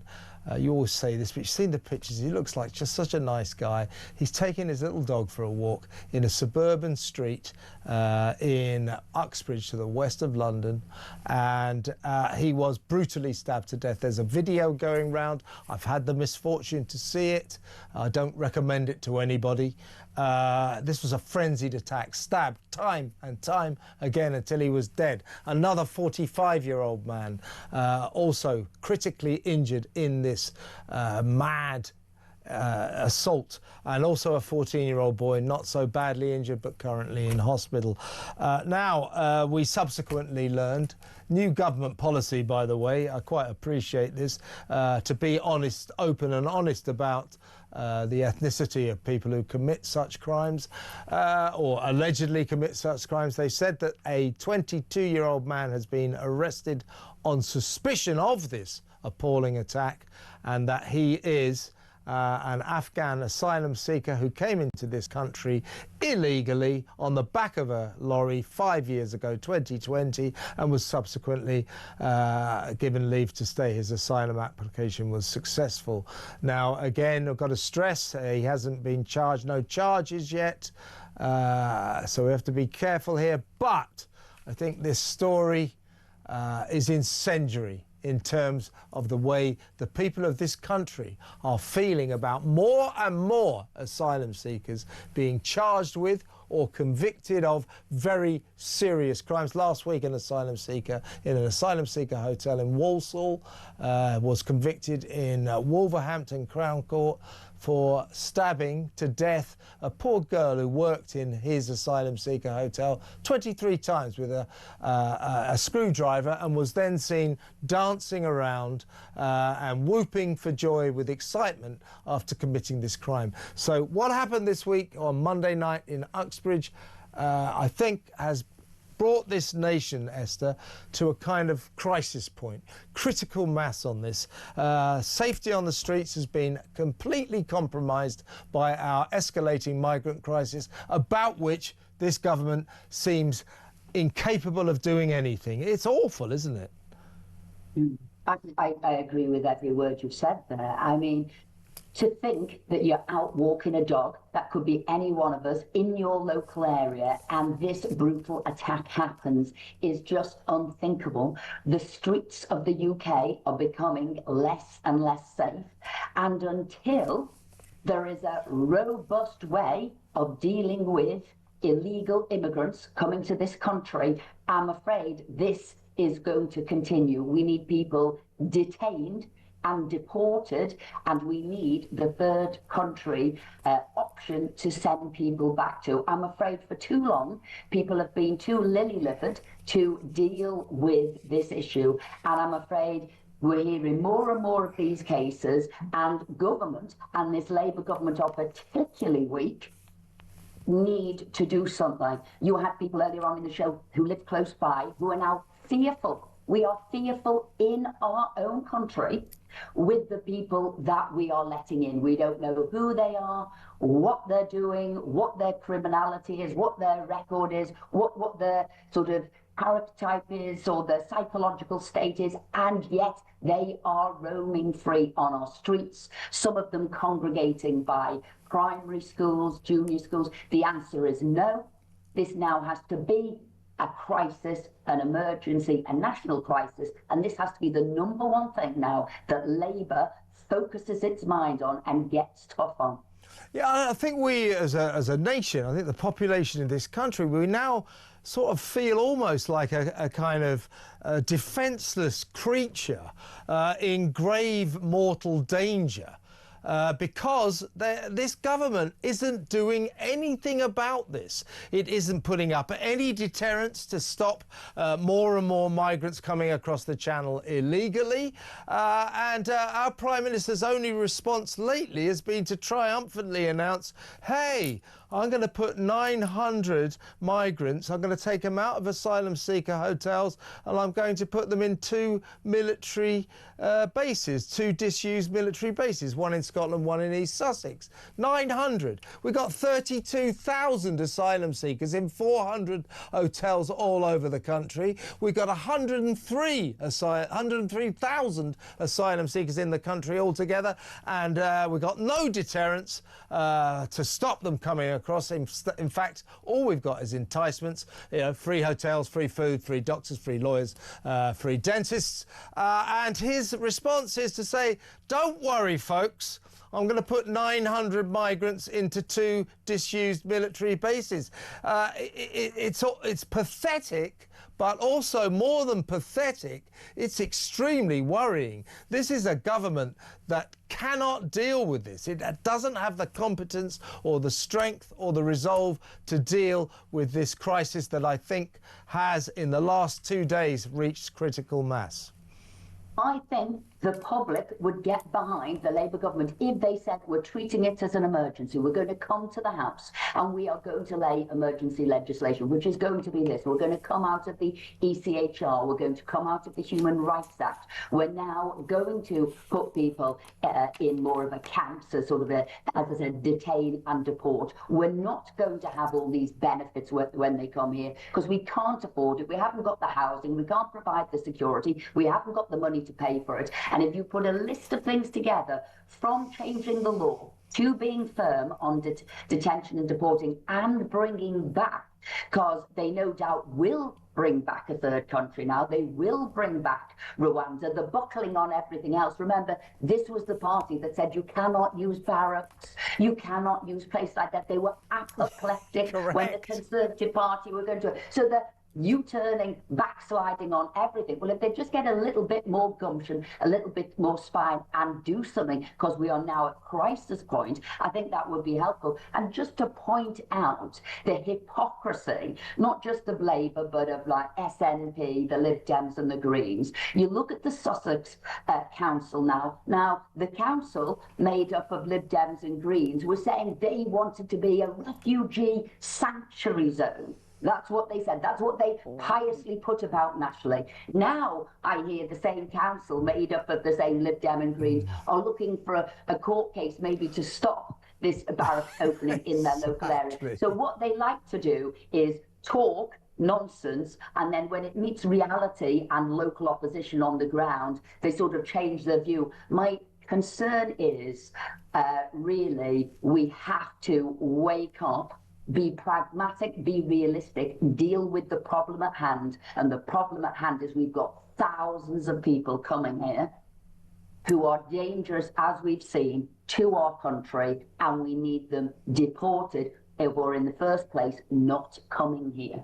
Absolutely. While Keir Starmer, I mean, the Labour Party seems to feel that they've sort of deflected the crux of the issue.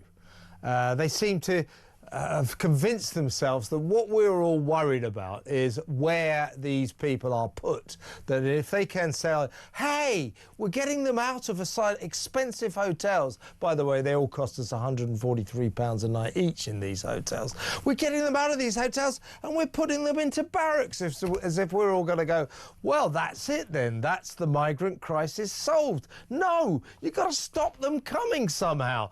That's what they've got to concentrate on, and yet they don't. I'm going to ask you one last question.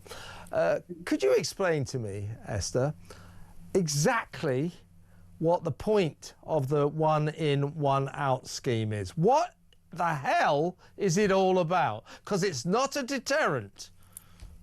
Look, there is no point to it. It was basically a load of guff, sort of desperate words. I think they think, Keir Starmer thinks the public are stupid and we won't understand what's going in. The reality is it was knout out. It was only ever a swap scheme for people who had greater claims to being in the UK. And as you rightly pointed out earlier on the show, it's 11,000 in and knout out. And what was worse, when we swapped some people, one of them recycled and came back into the country. No, smash the gangs, one in, one out, all distractions, all a load of rubbish. But I'm afraid these human rights lawyers whose greater purpose is the international picture, not what is happening here on the ground. And the sooner that we get rid of this government, in fact, the best thing, not that they'll listen to me, but the best thing the Labour Party could do, its members could do, is get rid of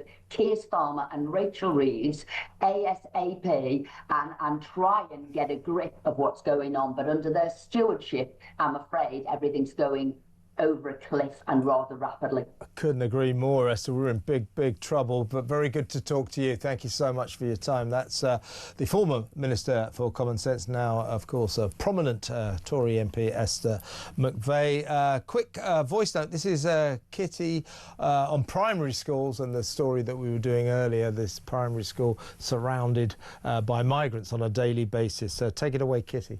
Hi Kev, Kitty from Kent here. Just on your point about the school in Hillingdon, in the article you said we need to be careful, look after our children and our women. Actually, we need to look after all of us, because it is a man that's just been murdered and another man that's critically ill. And so these people who want to do us harm, they don't just want to harm our children and women, they want to harm all of us. Thank you to you and talkTV and the other presenters there for highlighting what is actually happening and not what the media and the politicians want us to think is or isn't happening. Kitty, thank you very much, and a really good point. When I say, when you talk about safety on the streets, you always concentrate on women and children for obvious reasons. But you're quite right. Safety on the streets concerns everyone, as we have found out in the very, very sad and tragic case of poor Wayne Broadhurst, 49-year-old guy taking his little dog for a walk in a suburban street to the west of London, Uxbridge. The worst thing about that video, I mean, not the worst thing, but there's something poignant. As this frenzied attack is unfolding, the time and like that, with his owner, his master, if you like, on the ground being killed, the little dog is sort of bouncing around with its tail wagging, obviously thinking maybe it's a game, doesn't quite know. There's something very poignant about that. But can you imagine, my point is, there's nothing more innocent, is there, than a guy taking his dog for a walk, his little dog for a walk at 5 o'clock on a Monday night, and this happens, and this happens. Seriously, I don't know what to say. Let's go to break, and we'll lighten the mood after these messages. We're going to talk to Kinsey Schofield. Old Meghan, Duchess of Sussex, she's got some candles to sell us. Yours for $64 each. That's about 50 quid. 50 quid for a candle? I don't think so. Let's talk about that next.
Shows that the fear of going out into our community after a certain time, we can't do that. Once at a place where you could walk down and you knew everybody and you could talk, that's gone. The community spirit has gone, and as I said, everyone is angry, upset and frightened, and that's how we now are living our lives.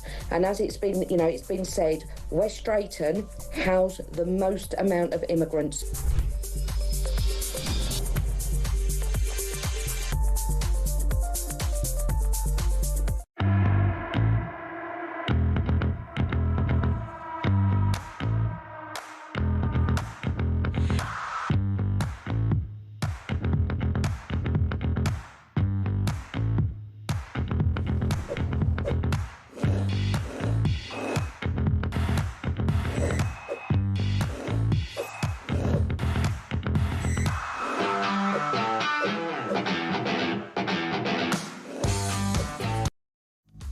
the UK. On DAB+, on your smart speaker, on your smart TV, and on your side. This is Talk. Welcome back. Now, my friend Kinsey Schofield, the world's greatest royal expert.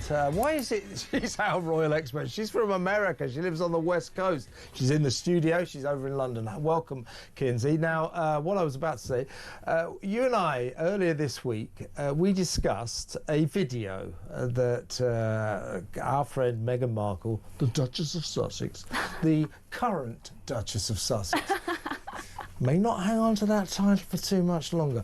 Anyway, she posted a video, a Halloween video of her and Harry taking the kids, the little kids, to a pumpkin sales place. They're carving them and all that. And of course, these weird pictures of the back of their heads, that's all we're allowed to ever see. And what did we say?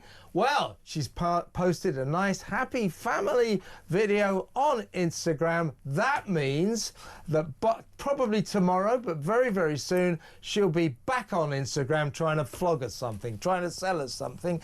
And guess what? All of a sudden, there she is. That's the video we played the other day, if you're watching on the telly. Yeah, she's launched her Christmas As Ever collection, including candles, $64 each. Good luck with selling them, Meg. 50 quid if you're in Britain, around about 50 quid. Also, some wine, $89 a bottle, new wine. So, yes, she's used her kids to sell stuff yet again. This is As Ever. I think that if she's trying to sell candles for $64 or 50 quid, if you like, and wine for $89, which is about 65, 70 pounds, this is going to be As Ever's, in the words of George Michael, last Christmas, isn't it? Isn't it so funny that a woman who was referred to as a tyrant in high heels by the Hollywood Reporter is going so hard in trying to brand herself as Mother of the Year? And I think I've shared what I am confident in is a nanny job listing for Harry and Meghan, where basically the person is required to work morning, noon, and night. And you read this job description and you ask yourself, so where does Meghan Markle fit in? But she does use these children to try to promote her brand, to try to promote something wholesome, because by all accounts, the stories we hear from people that used to work with her, and I'd love to corner Emily Robertson. The PR, her publicist, her comms chief, who recently quit. Just left. After 3 months. Yeah, who just left, about what her experience was like. But by all accounts, it's a pretty miserable experience, and she's not a nice person. So why would you want to spend $60 on a candle from somebody like that? And listen to this claptrap. This is how she's selling this $64 candles. One is called the signature candle. Oddly, the signature candle number 519, which would indicate she's had 518 before, but no, this is the first one. It's scented with... Isn't that the date of her... one is the date of her wedding and one's the date of her birthday. There you go. See, she always knows. Right. This signature candle number 519 is scented with Moroccan mint, cardamom, and tea leaves, and it apparently... And failure. Failure. It apparently, and I quote, evokes the freshness of a day in the English countryside. That you hate. Yeah. When were you last in the English countryside? When will you next be in the English countryside, Meghan? Oh, I know. Never. So there's that. And what's the other one? The signature candle number 84. This is a scented with water lotus. What the hell is that? Sandalwood and California poppy. And Meghan promises that the smell, and I quote, warms her family home and will feel like a hug. It'll also feel like a tug on your wallet because it'll cost you $64. What in the ayahuasca is I'm going to light a candle and feel a hug. She also says that. I think about her cookies. I had a friend send me a box of her cookies, which is, are you a friend? But that I received That friend's trying to get rid of you.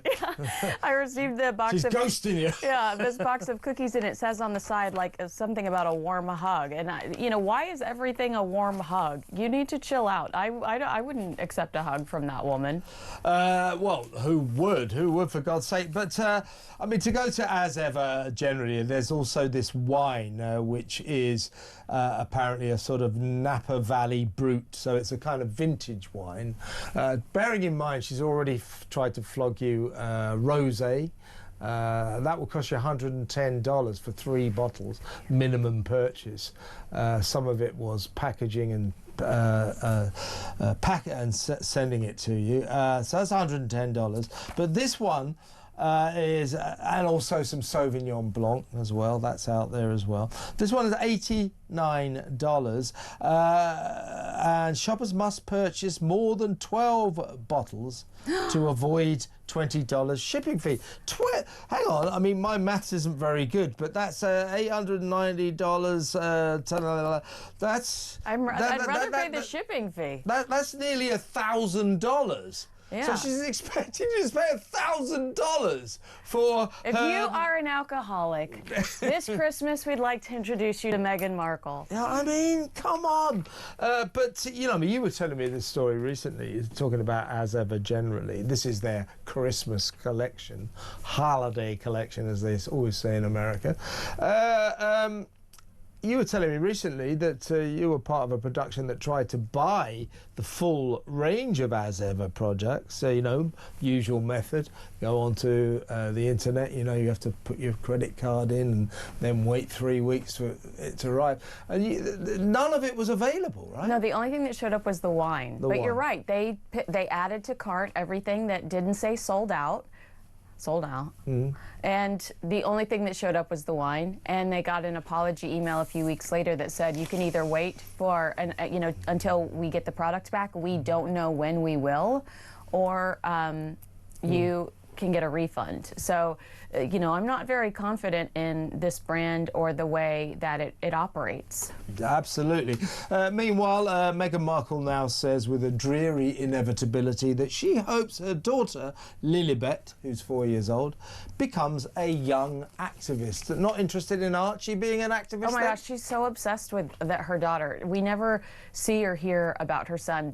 Remember when there were like 3 birthday posts for her daughter? Yeah. And we just got the back of Archie's head on like a patio for his birthday, but Lily, there's the other one. Lily got a trip to Disneyland, and then she said in an interview that Archie was like, "When's my birthday?" Because he was so upset that they went, cray cray for Lily's birthday, and they didn't, go over the top for his. But what she's saying, Meghan Markle, in effect here, is that she hopes that Lilibet follows in her footsteps as a young female activist.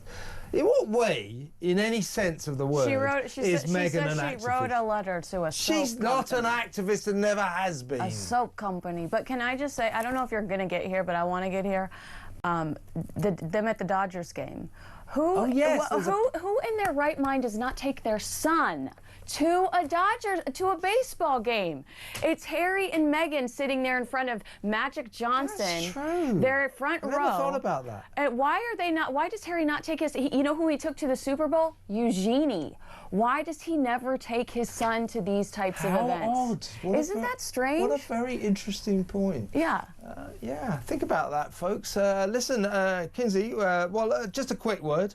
How are we fixed with the Royal Lodge and Prince Andrew and Fergie? We hear that Andrew's going to go into Frogmore Cottage, Fergie's going to go into Adelaide Cottage, and the whole nation's saying, don't you dare give Fergie a free royal house. Give her the doghouse. The king has got to get real with this. He's not being tough enough with that dreadful pair of grifters, those dreadful, lying, venal grifters. And the future of the royal family is at stake here, and King Charles has got to get real, right? I think that the country will be, in the world, will judge the royal family if the former Yorks get their way.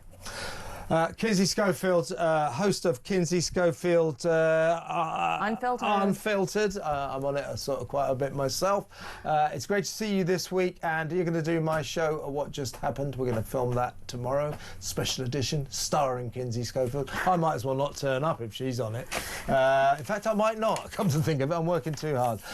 Kinsey, fantastic to have her on this show. I will see you tomorrow, and always a pleasure. Thank you. Next up, we're going to talk about this China spy trial, or the China spy files, and the fact that Lord Hermer, the Attorney General, and Darren Jones, the sort of, what's he called himself now, Chief Secretary to the Prime Minister, will appear at a joint committee session to answer questions on the China spy trial fiasco. We'll talk to an expert on that and find out what it all means. So that next, thanks to Kinsey. See you in a bit.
Across the UK, on DAB+, on your smart speaker, on your smart TV, and on your side.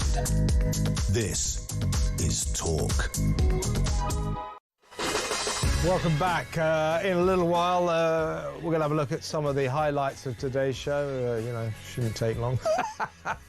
And we'll see if we can take a call, but I'll read some of your messages and we'll look back on another 4-hour spectacular. But before we get to that, let's talk about the China spy case. It's turning into an increasing fiasco.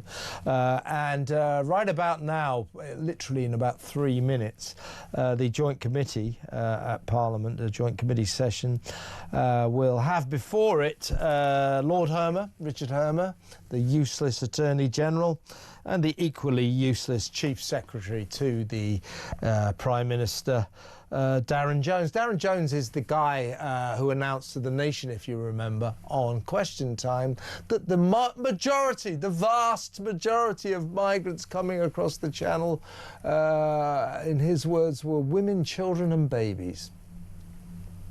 That's Darren Jones for you. In fact, 76% of them are young men. of sexually active military age. So thanks for that, Darren. So that's the tenor of Darren Jones. He'll be appearing before the Joint Committee right about now, and so will Lord Richard Hermer, the idiot who gave the Chagos Islands to Mauritius stroke China. God almighty. Well, let's talk now to an expert who's going to try and explain all this. Professor Anthony Glees. Welcome to the show, Anthony. Good morning, Kevin. First of all, I'm just going to play a quick clip about all this from the Shadow Home Secretary, Chris Philp.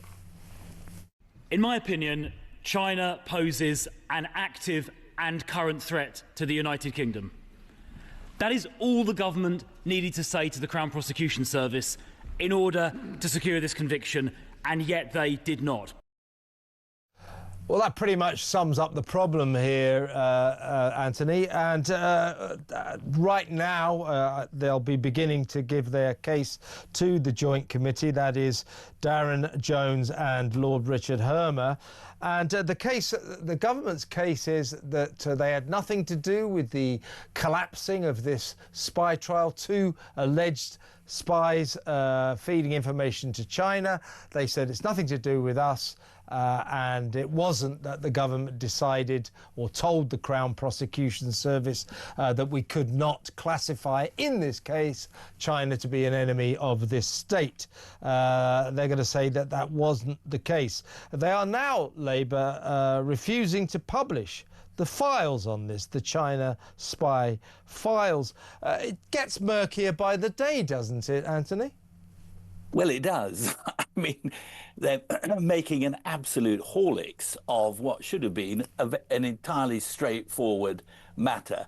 There's been the legal argument here, and I think people understand that, and then there's been the political argument. So the legal argument is that these alleged offences, which the two gentlemen deny committing, the alleged offences took place before the replacement of the 1911 Official Secrets Act by the July 2023 National Security Act.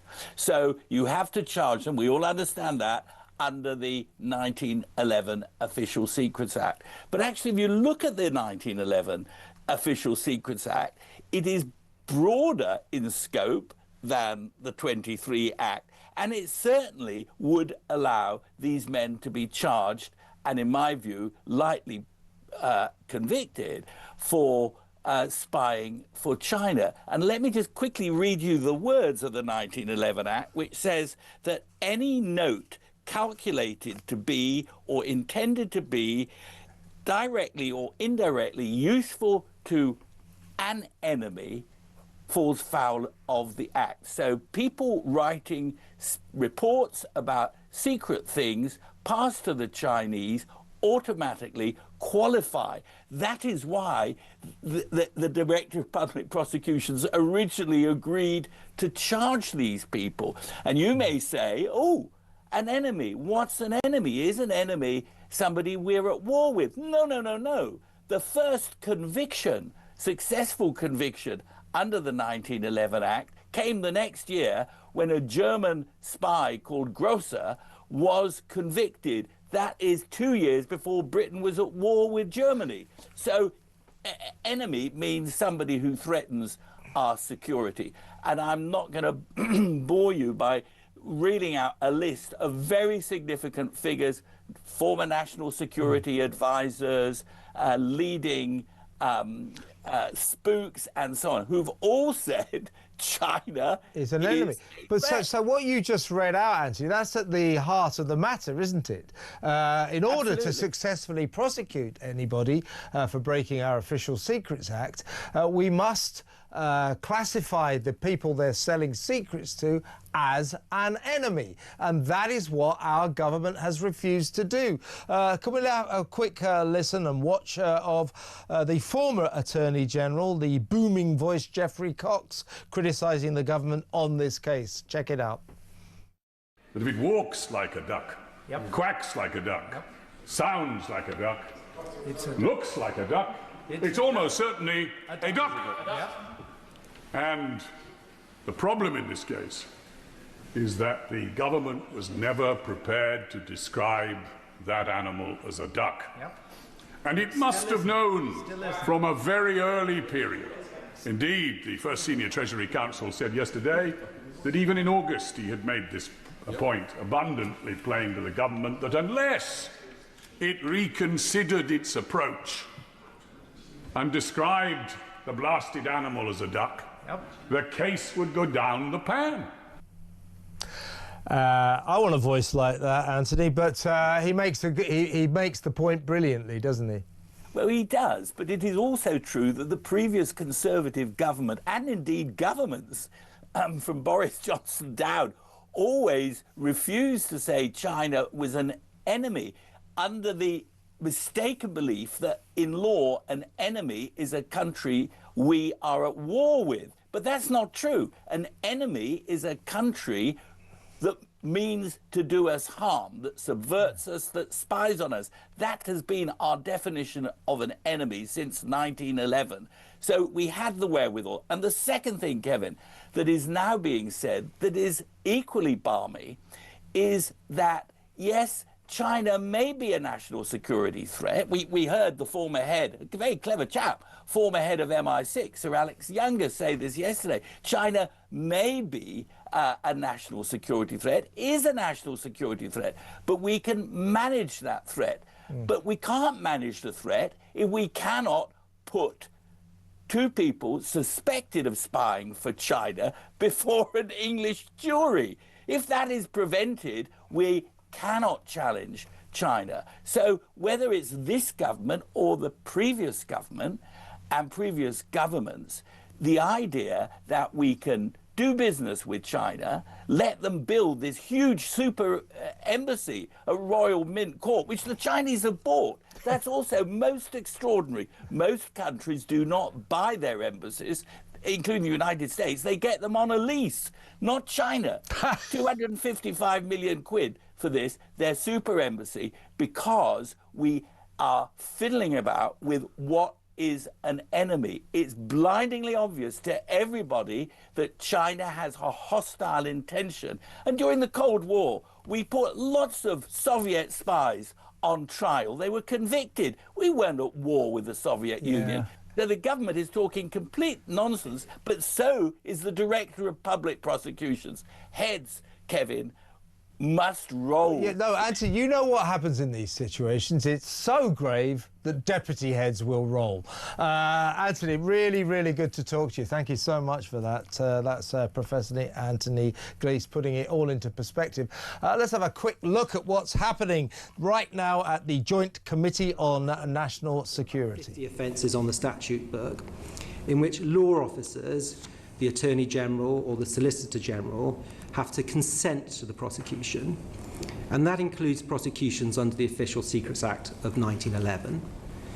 And when the law officer considers whether or not to grant consent to a prosecution, the prosecutors would already have looked at it and carried out their own assessment, but the law officer has to carry out their own independent assessment again, asking whether the evidential test has been satisfied. All right, Herbert, that's enough of that. Now, listen, this guy's got no use in life at all, but if you're suffering from insomnia, have a chat with Lord Hermer. He'll cure you instantly.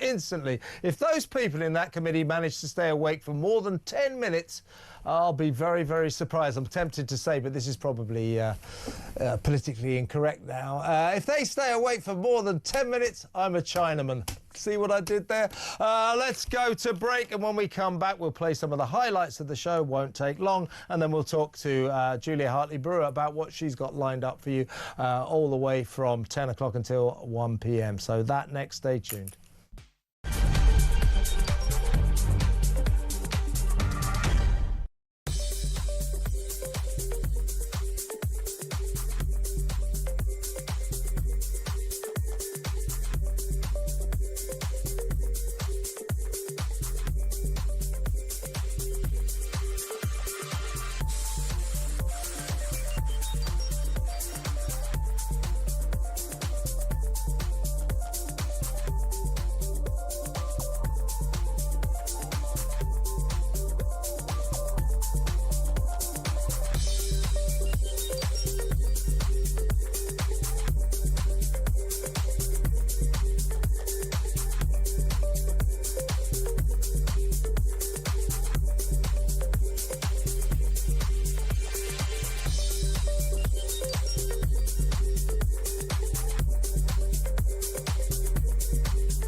they genuinely don't think it's an issue that there are a load of people who are undocumented young males from far-flung countries from a very different culture from ours who have completely different attitudes to women and girls, that they have coming to this country and breaking into this country illegally in the United States. They genuinely think we're all racist and bigoted. They're thinking it's a problem.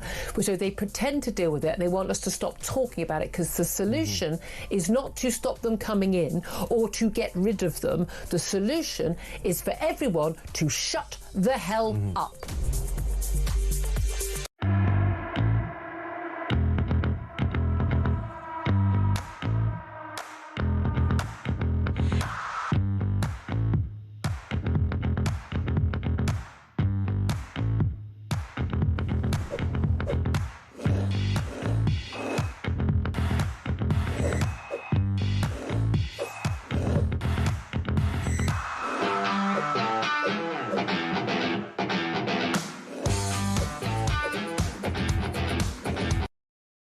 Across the UK, on DAB+, on your smart speaker, on your smart TV, and on your side.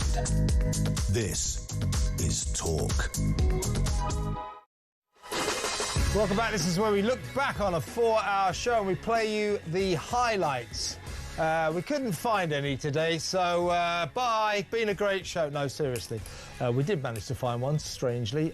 Seriously, there's been some good moments in this show, and none more powerful than when I spoke to grandmother Wendy Spindlow. She lives very close to that appalling murder where that happened in Uxbridge, the same borough, Hillingdon, Asylum Seeker Central. There's a local school in her area, primary school, called Cherry Lane Primary School. 640 kids between the ages of 3 and 11. Asylum seekers mill around outside all day, peering through the fence, leering at the kids, smoking sheesh pipes. Hundreds of them escorted by the police. The locals are very worried. This is Wendy Spindlow talking about her concerns over these asylum seekers. Safety, not only of kids but women on the streets, given the what we're watching now. Well, to be honest with you, obviously these campaigns started because we were fighting for women and children. You know, women. I've been on the end of 2 of them. That totally intimidated me at 3:25 in the afternoon with my 5-year-old grandson. Tell me about that. What happened? Well, I was in a shop, and my grandson had picked some stuff, got some stuff in a basket, and there was 2 of them in there in the grey tracksuits, and they blocked me, and I kept moving. And to be fair, you know, I had to de-escalate this. I'm aware my grandson's now hanging on to my leg, so that fear factor has gone on to him. And I called the security. There was a security guard at the end. He walked halfway down. He saw what was happening. He turned on his heels and he walked away. I then put up with... Wendy Spindlow there, summing up what I think a lot of parents are worried about right now. Asylum seekers all over the country posing a threat to safety on the streets, threat to women, threat to children, of course, and we found out on Monday night, possibly, a threat to men as well. Terrible murder in Uxbridge. In the studio now, I'm sure she'll be covering this story for the next 3 hours. It's the great Julia Hartley-Brewer. How are you, Julia? Yeah, I mean, frankly gobsmacked. Although I don't know why. Why are we all shocked? You know, again, the thing that never happens happens again. I mean, the dog. I mean, look, we're not allowed to show the video on air on here. Yeah, but you've seen it. I've seen it. It is